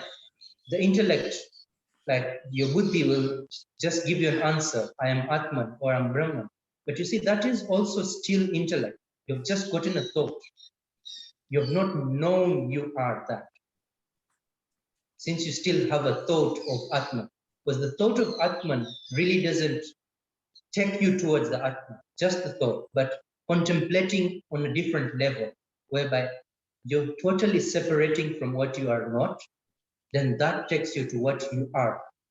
Like you have a basket full of all the apples.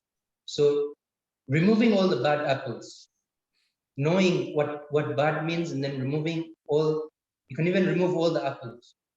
But then what will happen is you'll remain with what you are. That's what happens. You can remove the bad and the good. You see, what we try to do is remove the bad only. You remove the bad apples only, but still the good apples will remain.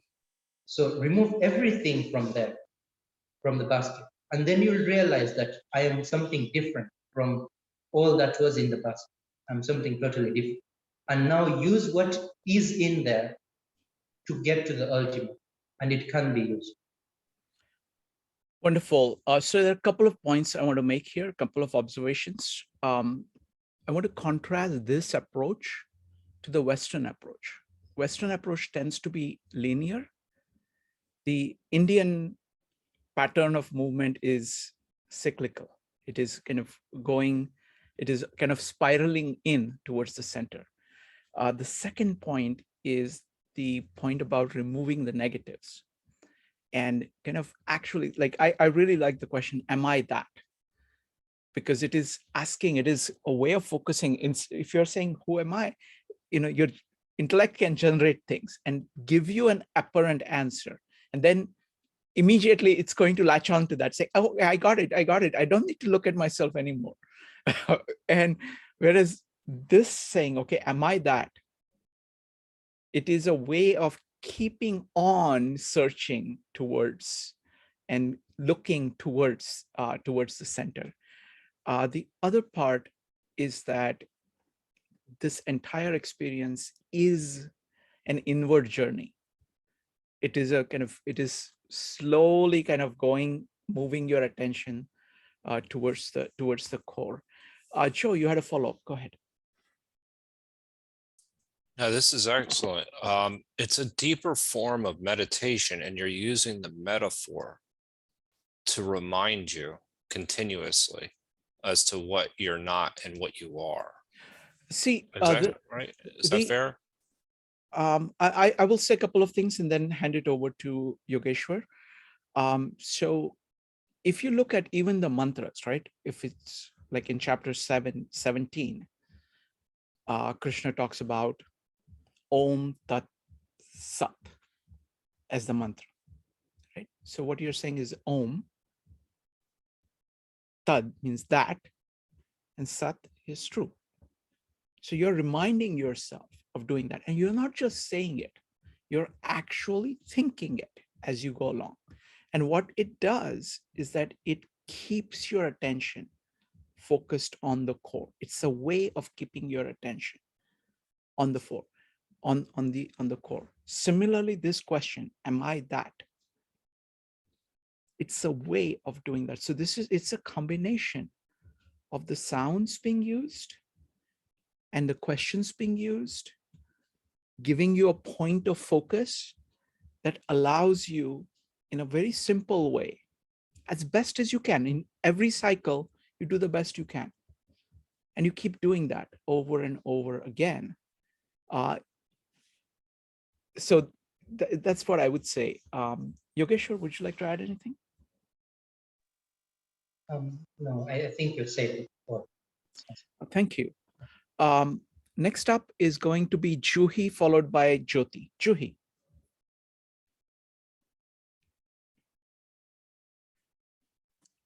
Thank you. This has been very fascinating. Thank you, Yogeshwarji. You were talking about the comparison, and I do try to talk to my, fellow, my friends, who believe in the Western religion. And I try to say that it is cyclical, and it's Eastern is cyclical, and there is no heaven nor hell, like a location of heaven or hell. So, and then, a friend was looking at the Bible and seeing that, God is in us, and then God is outside, because I know that Ivanik was talking about how, normally most people think that God is outside, right? In the Western theology. But it is, and I said, can you find something in the Bible where it does say God is in you and God is in everywhere? And so there are similarities. And I just think that it's important also to see the similarities, because we always are looking at the distinctions, and that's the whole point. Is not that I'm saying, but can you tell us a little bit more about the heaven and the hell? Let me make one point, Juhi. Yeah. We've done meetups on, let me see. Can you guys see the diagram? Yes. Okay, just a second. Let me just do it one better so that you can see only the diagram. Let's see if I can make that happen. There. Nope, it's still, but you can see it clearly, right? Yeah, okay. All right. So I want to address the point about kind of the Western religion or Bible in general, and the Bhagavad Gita, because this is something that we've talked about for quite a bit. So let me go ahead and make a couple of points. Now, the thing that we have studied mostly is New Testament. So this is all New Testament. So this diagram here summarizes my understanding of Bhagavad Gita. There is a Jnana Yoga. You've got a mind, you've got a heart, and you've got a body. And you're using all of them to focus on the ultimate. That's the yellow, the center. And all paths go there. So you can use your mind, you can use Jnana Yoga, you can seek, keep asking, what is it? And go towards it. You can use your heart, you can use your love, you can use bhakti to love it. You can use your action, your body to build in that image, to transform the world towards it. And all these three act together, they support each other. You can take any of these paths, any of the combination of the paths. If you walk on one of the paths, you're going to automatically make progress on the other ones. They all go together. They go all towards the center. So that is Bhagavad Gita. If you want to translate it into, let's say, Gospel of John, which we have been studying, the blue, that is the word. That is the word. The yellow in the middle is God the Father. So you don't have direct access to God the Father. You go to it through the word, which is going to be made flesh. So what does the word do? The word shows you how. It shows you the way. And what does it produce in you? It produces in your heart the love of God, which is the Holy Spirit, which is the red. And then what do? You basically build a community.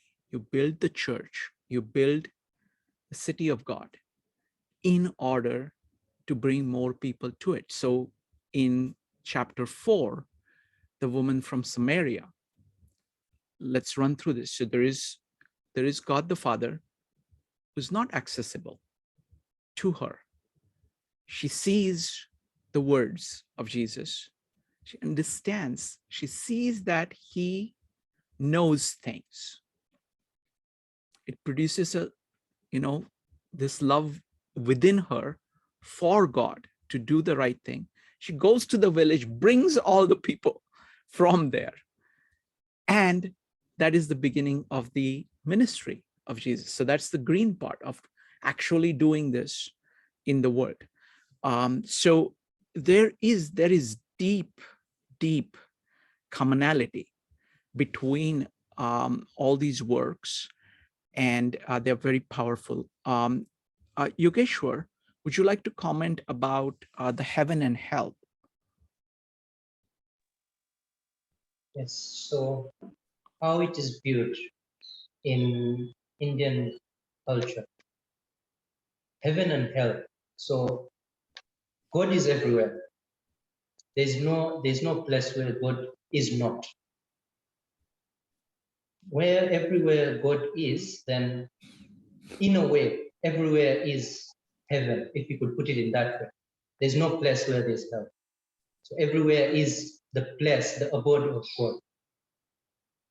And another way to view it is in this, where we are on earth or where we're living, there are some times whereby we are enraged, we are angry, or we are in that.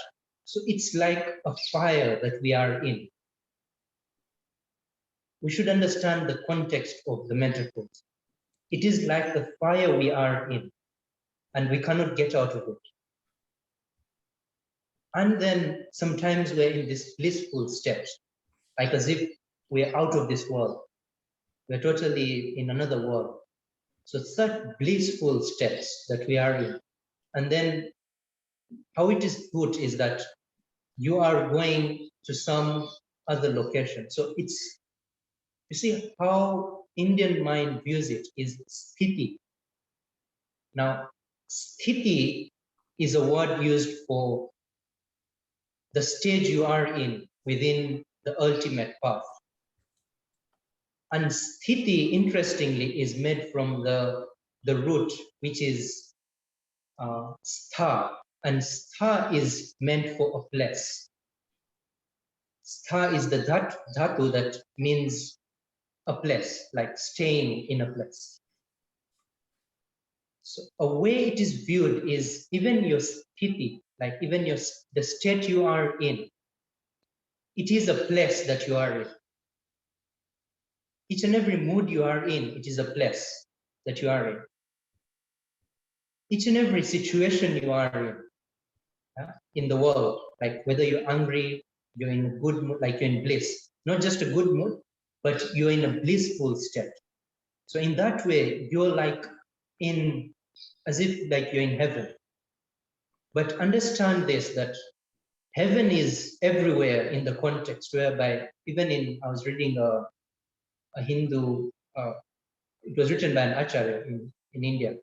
So what he says is, if you view heaven as something that is far away, then you've not even got the context of it.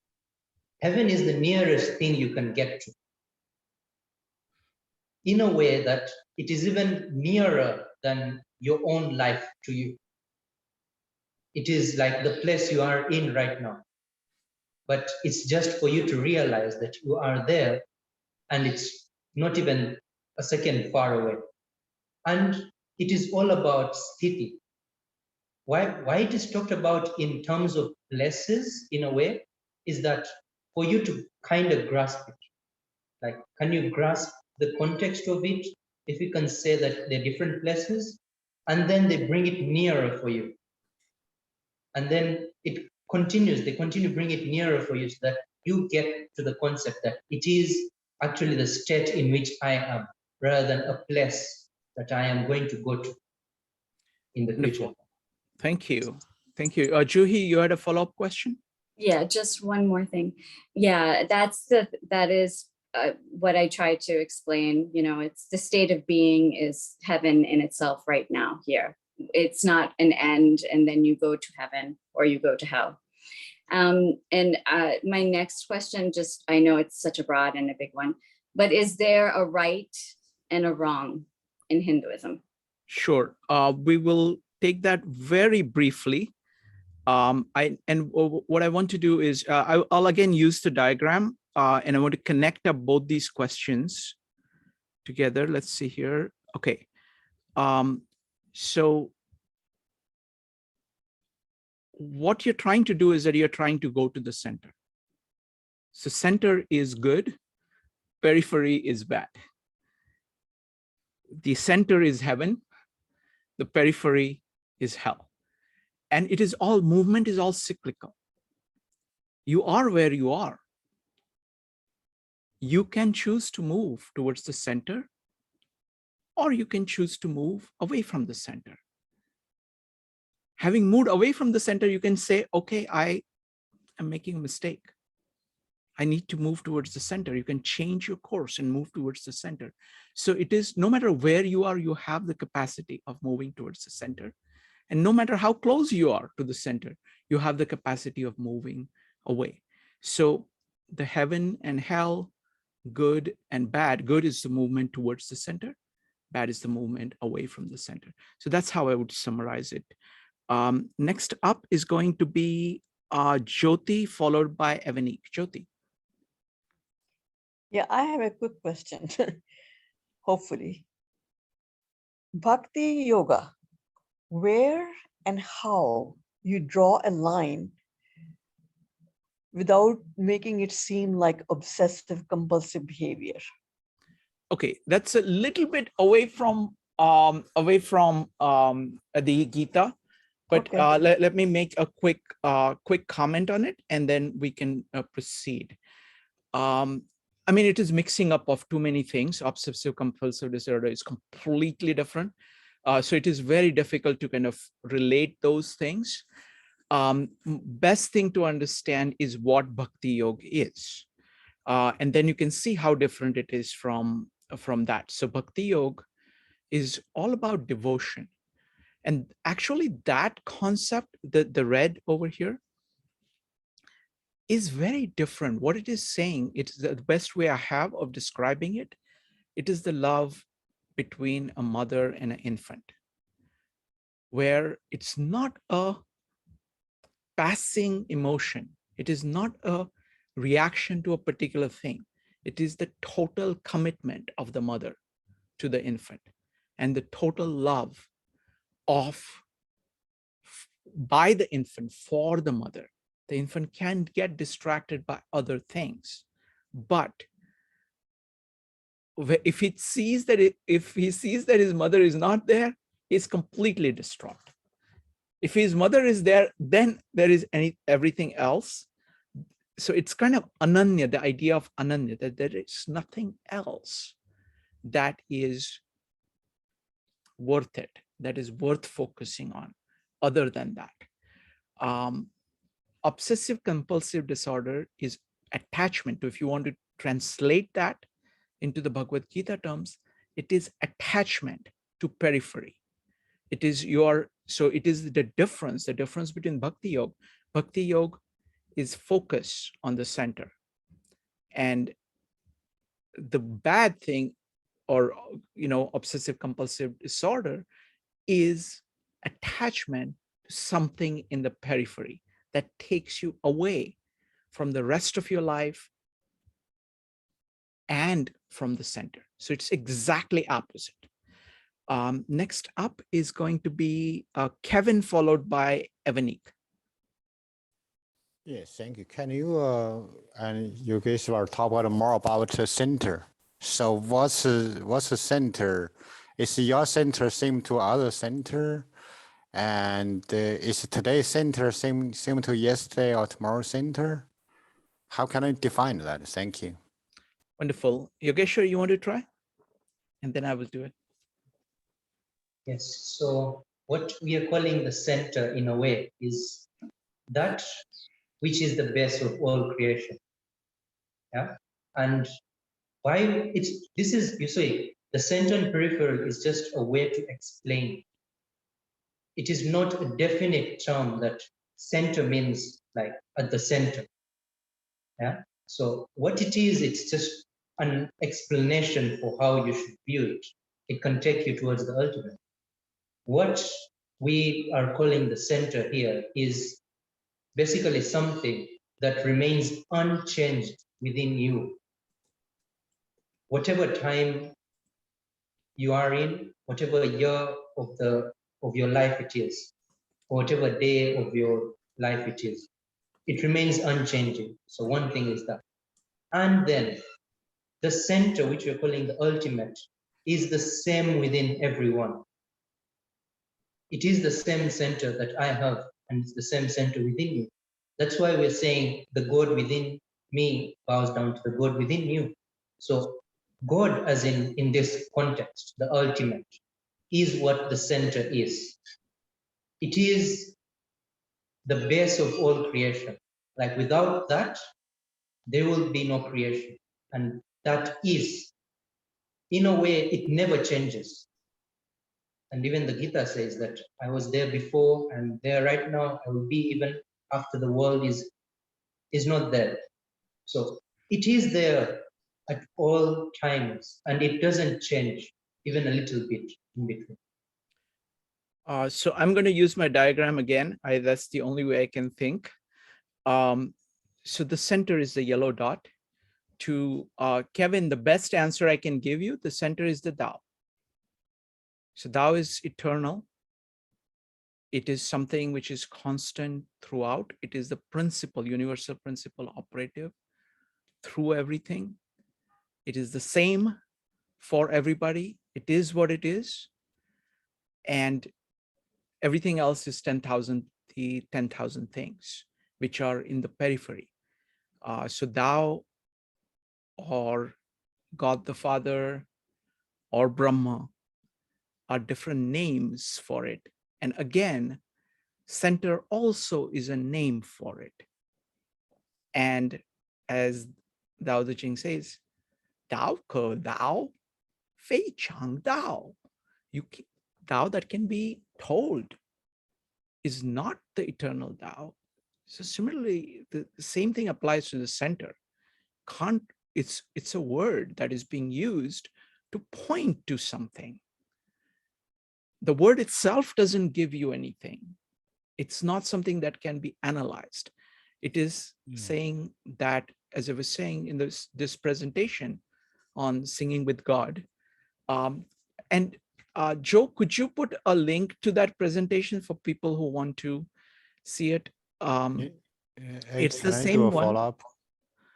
Yes, go ahead. Yeah. Let me finish saying one thing, and then you can then you can do the follow-up. So the way in which I spoke of it was that Om is the name of Brahma, and Jnaneshwar puts it really beautifully. He says, imagine your infant. Does it have a name? Does it come with a name? No, it just is what it is. And the center or thou is like that. It is what it is. You use a name to call to it. Okay. And if you call it right, then it might respond, and you hope it does respond. Okay. If a person hears the name, doesn't know the infant, is that of any meaning to them? If they're chanting Om and they have no clue or are not focused on the center, is it useful to them? No, just like the name of your infant is useless. You have to mean it. And this Om is starting with A, which is engaging your full mind. You say, seek what it is. You're engaging your full heart. Love it, have full devotion towards it. And use your body, do whatever it is that your infant needs, what Brahma needs. And if you keep doing that, that's like singing to it. And then the most important thing is that part is breathing out. You're taking action. The most important thing is you listen to it. Then you breathe in. You're trying to listen to this anahat nath of saying, what is it? Is this actually getting through? Is this what it is?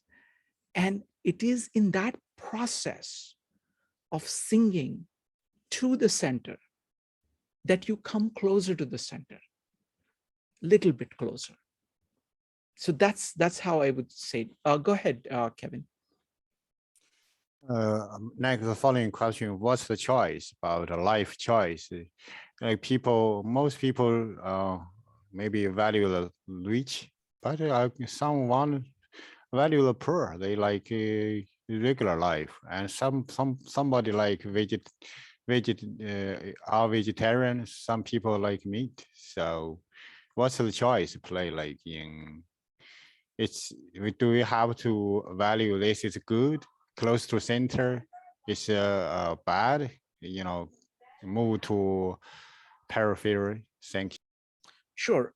So what happens is that there are 10,000 things, and as Tao says, the world is full of all kinds of colors and feasts that are going on. You can definitely, and most people engage in that, and that is very different from being focused on the Tao and following the Tao and understanding the Tao and working with it.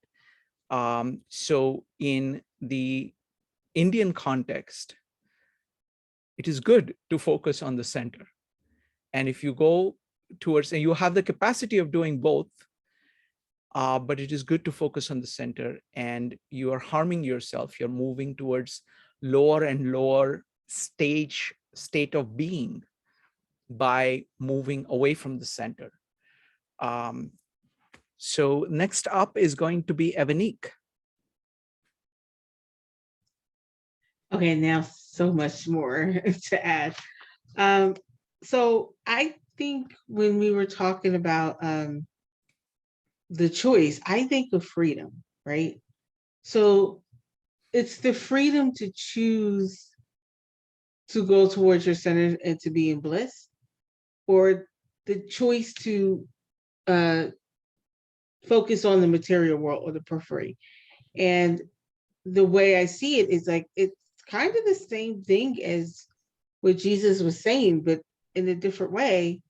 in the Bible, he talks about, you make a choice, either you're going to choose God or you're going to choose the material world. It's the same thing, I think so. I think of that as like a freedom because you get to choose. Now, the thing about the Gita is that the periphery or hell is a choice and we move between it. And I think that it's almost necessary to get to that next level. Like when Brian was talking about transformation, it made me think of that. Like sometimes you got to go through that dark period and realize that you're making the mistake, like you said, Shrikant.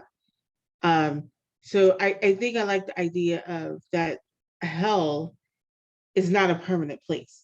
You don't ever have to stay in that place.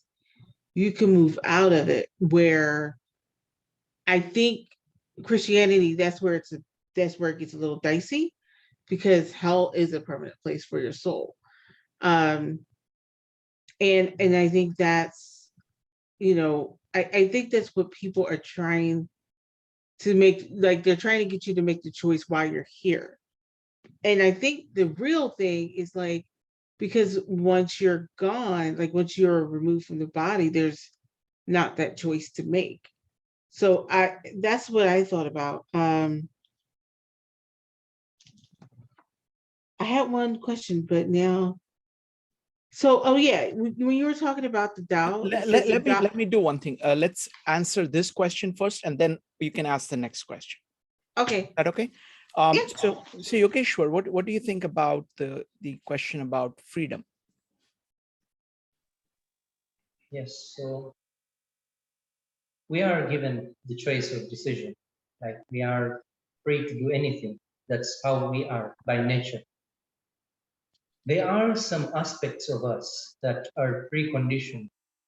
Even some choices of ours, they are preconditioned.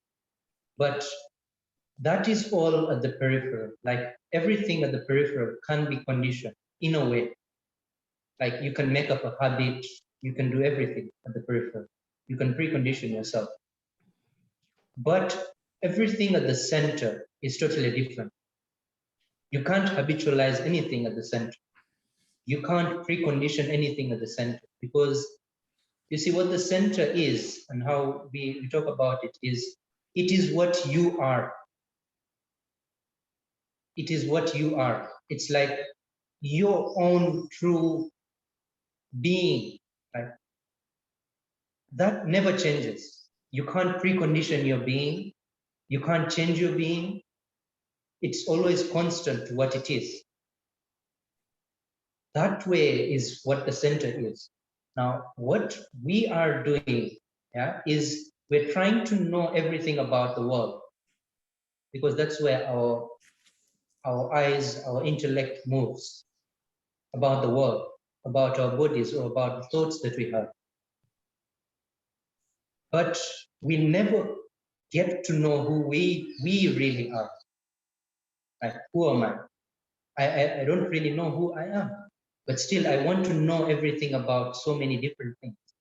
In a way, it is a choice to know who you are. But in another way, there is no any other way apart from that. You have to know who you are. Like, if you do not know who you are, then you're going to do everything, like you're not going to do well, even in the outset. You're not going to be able to do those things as well as they're supposed to be done, because you'll be caught up with the moods, the emotions, the thoughts that are all there. But when you know who you are, then even your outside, it's totally different. So there is choice in a way, that to know yourself, yes, you have to have choice. Like you have to have a pathway that you're following to know yourself. It's a choice to make. Do I want to know myself? And that is the only way you will know yourself.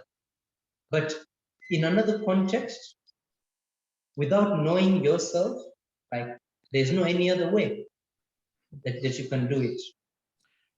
Thank you, Yogeshwar. So, Evanik, I'm going to try to answer the question as well. I think it's a really, really deep question.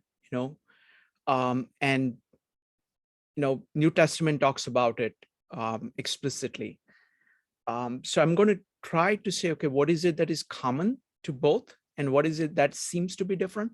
I don't understand either of them too well, so I'll make the distinction. So firstly, the thing that is common is that in one of the chapters, Krishna says, no, I have all these other things, that other beings that I create, and then I leave them alone. They can choose badly or good. It doesn't really, I don't do anything with that. That's up to them. Okay. So it's just, so the idea is this similar to saying, okay, there is grace where everybody has the capacity to do the right thing, but then they have to ask, they have to do something in order to actually move in the right direction. And they have the ability to move in the wrong direction. So that freedom is there, and that is there in Bhagavad Gita, and that is there in the New Testament. The point that you are making, the distinction that I see is that the Bhagavad Gita is deeply cyclical. The Indian view is deeply cyclical. So you can say, okay, if you're doing good things, you start moving, spiral towards the center. That doesn't mean you cannot do bad things. You still have to keep on the path. And all honest people will say, okay, you know what? I'm trying, I see this, I love it, I'm trying my best, but there is more that I need to do. And you can make mistakes and you can keep going away from it. And there is consequences of doing that. Okay, Bhagavad Gita is very explicit about that. It's not like, okay, you can do anything. If you do bad things, your state is going to keep on deteriorating. You're going to lower and lower and lower and lower levels, and your life is going to be harder and harder. But you have the capacity at that point that no matter how, I don't remember, I'm not very good at the references, but again, in one of the chapters, Krishna is saying that no matter how bad a sinner you are, if you choose me and focus on me with full devotion, without any focus on anything else, you will come to me.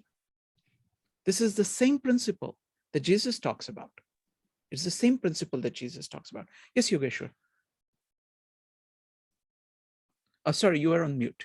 Yeah, chapter 9, verse 30. Okay. Thank you. So it's the same principle that Jesus talks about. Now, the odd thing is that I don't know about this, because there is no permanent hell in Bhagavad Gita. You have, and there are people, like there are mythology, there are always people who keep going from very high to very low, and then they realize that they're too low, so they will do something to come out. So it's profoundly, it places this, there is no eternal damnation. There is always, you can always do things to set things right. Go ahead, Evanik.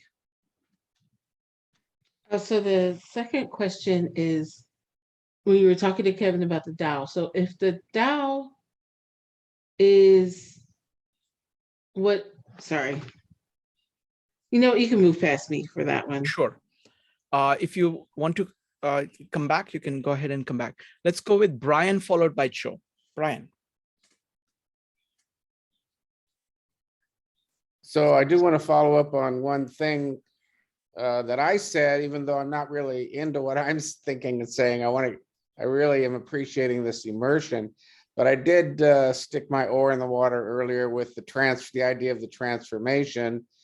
And then I had been thinking about that some more, and then Evanik referenced it or echoed it. So I wanted to pick up on that. And she said transformations come through making mistakes. I mean, that's what she highlighted.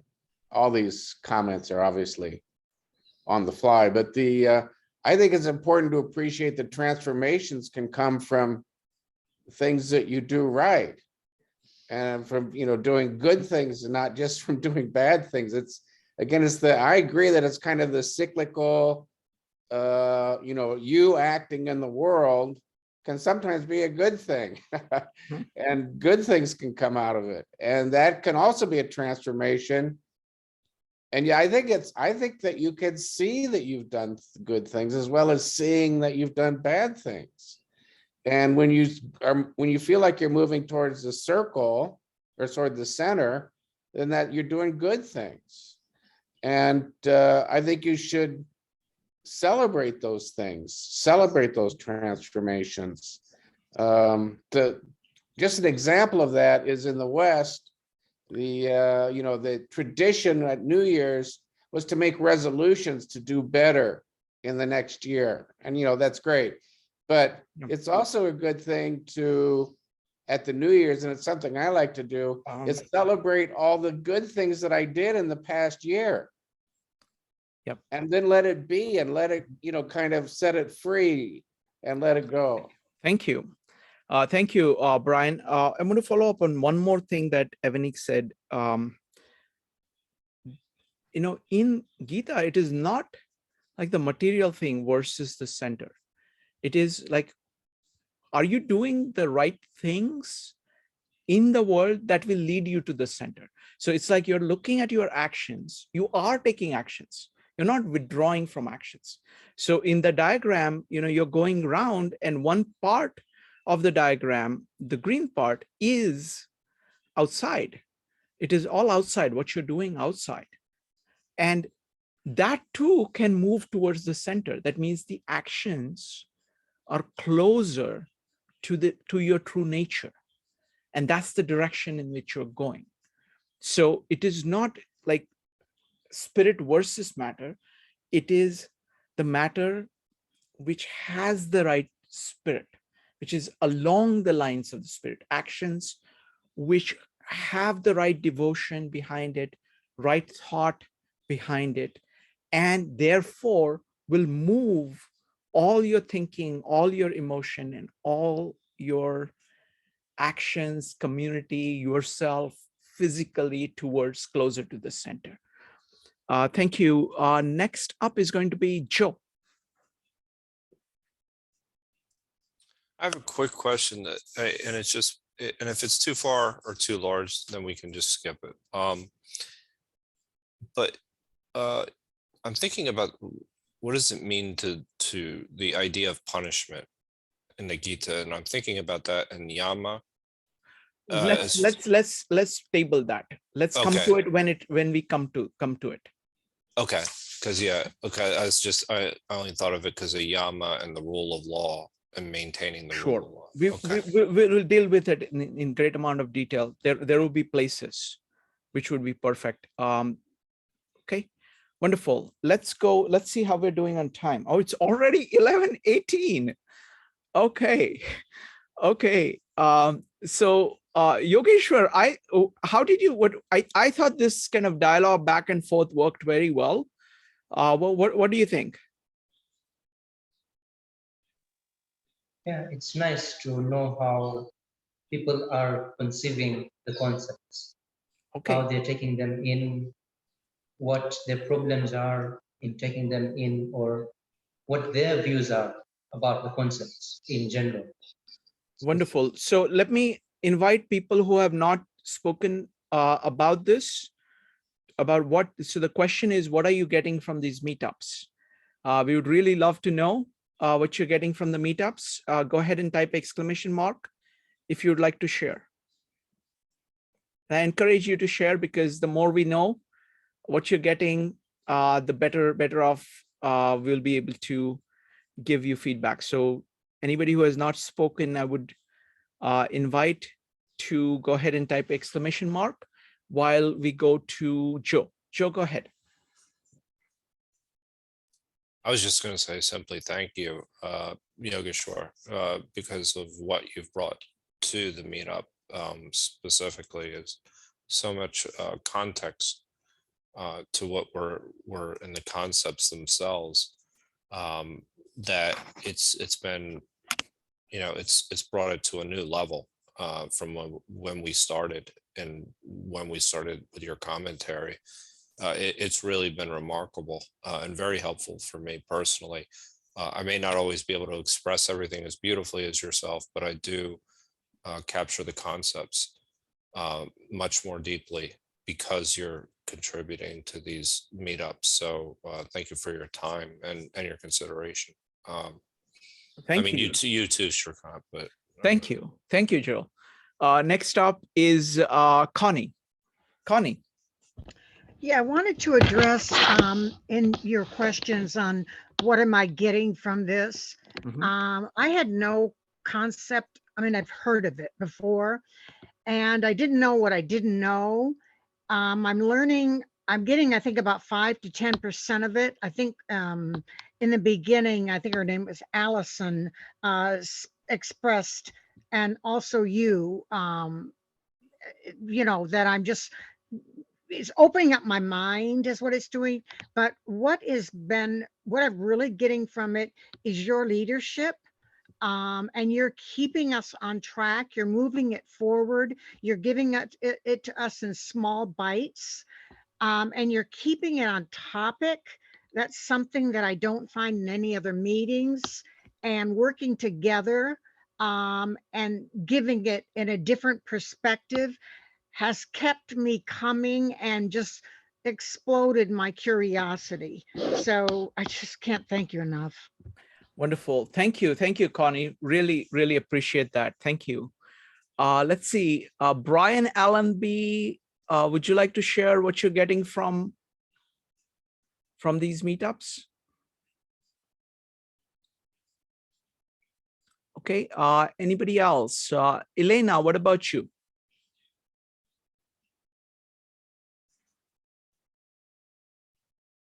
Okay. Madhav, would you like to share what you're getting? Yeah, it's a lot of different analogies.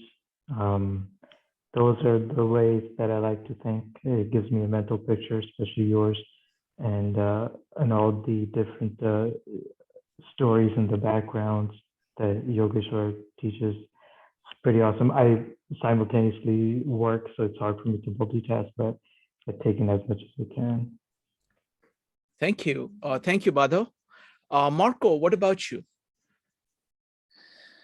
Yeah, I think the center and periphery is like the biggest thing. And like, you know, I definitely like come back to that, like, you know, a lot of times throughout the day, like, you know, I'm not the periphery, I'm the center. And that's been like a huge thing. And I know like the more I practice it, like, you know, I'll get like closer to my center. And yeah.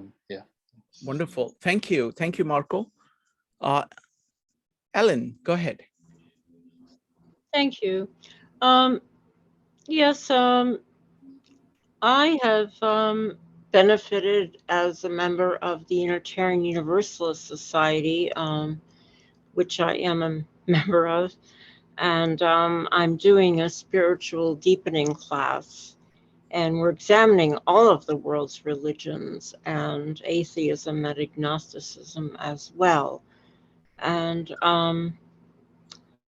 I think this benefits me, even though I'm not able to participate in it very much at this time directly. And even the work that we're doing in our sessions doesn't have, I haven't seen that much about the Indian contribution. And I'm getting some perspectives here I definitely would not get anywhere else. And I think there are some great teachers here. And thanks. Wonderful. Thank you. Thank you very much, folks. I want to tell you what's coming up. Some amazing, amazing things are coming up. Number one, we have another version of this tomorrow, so don't miss that. On Saturday, my friend Yasuhiko is going to be back, and he's going to be talking about omnicentric, holistic civilization. And how do you create such a civilization? So we are talking about, you know, that there is this core in each of us. So how what does a society, how do you build a society like that? And what is involved in that? On Sunday, that's going to be 11 o'clock Eastern time, 11 a.m. Eastern time on Sunday, on Saturday. On Sunday, Mark Stallman is going to be back to continue his series, and he's going to be talking about the concept of subsidiarity, which is also about, how do you structure things right, which are in consonant with the human soul. How do you structure society which is in consonant with human soul? So that's going to be on Sunday. On Monday, we are doing poetry, and there I'm going to read the poetry of Ravindrana Tagore. I want to introduce you with this presentation, the presentation that Joe posted here on Singing with God. The core idea of that, my first encounter with that was the poetry of Ravindranath Tagore, which is incredible, Gitanjali in particular. So I'll be sharing some of those poems, and then we are going to be doing collaborative poem on spring. So that's coming up. And then Tuesday is going to be the final one of the Tao Te Ching meetups.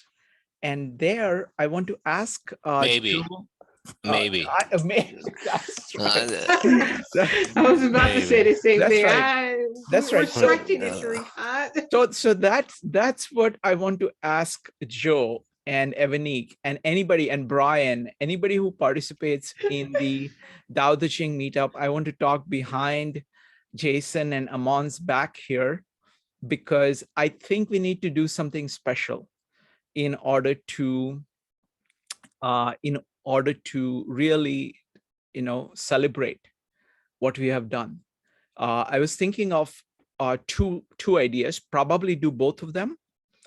First one is we will do a version, maybe the following Tuesday, do the version. So I'm just putting these ideas on the table, and I'm inviting you to, people who have been participating in the Tao Te Ching meetups, of saying, okay, what should we do in order to celebrate? Because it's really incredible what Jason and Amon have done.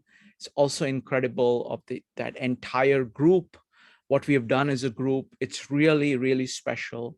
And I want to commemorate it in some ways. So I was thinking of 2 additional meetups after this is done. In how many ever meetups, Joe? Maybe 2 meetups, 3 meetups, whenever you finish, okay? I want to do 2 additional meetups in the series. One is I want to do a meetup where we finish just reading Jason's translations, like we did on Sundays. We have done 2 of those sessions. We have to finish the 3rd one. That's number 1. Number 2, I want to do a meetup on, what did people get from it? Because it was pretty transforming experience for me, going through Tao Te Ching, participating in the Tao Te Ching meetups. And I'm sure I would love to do that. Those are the 2 things I think of. But Joe, what do you think? What do you think we should do? How can we celebrate? Yeah, I think that those are the 2 that first come to mind, but I would like to think about it even further. Sure. And then Jason had mentioned something as well, that he had an idea, so that maybe he was going to talk to you at some point. Sure. Absolutely. But I will reach out to him. I will tell him, let us decide now, what is the minimum thing we are going to do? I think that's a good minimum. Those 2 I'm proposing as a minimum. We can add to it, but so folks, if you have attended the meetups, just go ahead and say, does that make sense? Brian, does that make sense? Okay, yes. Okay, very good. I'm going to put it on the gallery view, so you can just raise your thumbs if you want. Evanique, does it make sense? Those 2? Yes. Okay. All right. So but I do have a quick third. Yeah. Go ahead. Maybe, I don't know if it has to be a third meetup, but maybe it could be part of the wrap up, is have people bring their favorite verse, their favorite chapters. Oh yes, I love that. I love that. Favorite chapters. We'll do it as a third one. We'll do it as a third one. So they choose the favorite chapter, and they read their favorite translation. So it will be a way of getting going through. So I think that will work very well. All right. So I think that's a good start. So we'll probably do like 3 or something like that, 2 or 3 or something like that, because I think really the most important thing is to bring these things together in our head and say, okay, what does this mean? What does this mean? And how, so the more we package it for ourselves, the more long-term benefits we are going to get from it. Okay. And anytime in the future, if you guys miss the Tao too much, you can just let me know that, oh, I want to do something on the Tao, and we will do something on the Tao. Okay. Tao is eternal. So we have to do eternal meetups at whatever frequency we choose. It doesn't have to be weekly, but it can be whatever frequency. All right. Okay.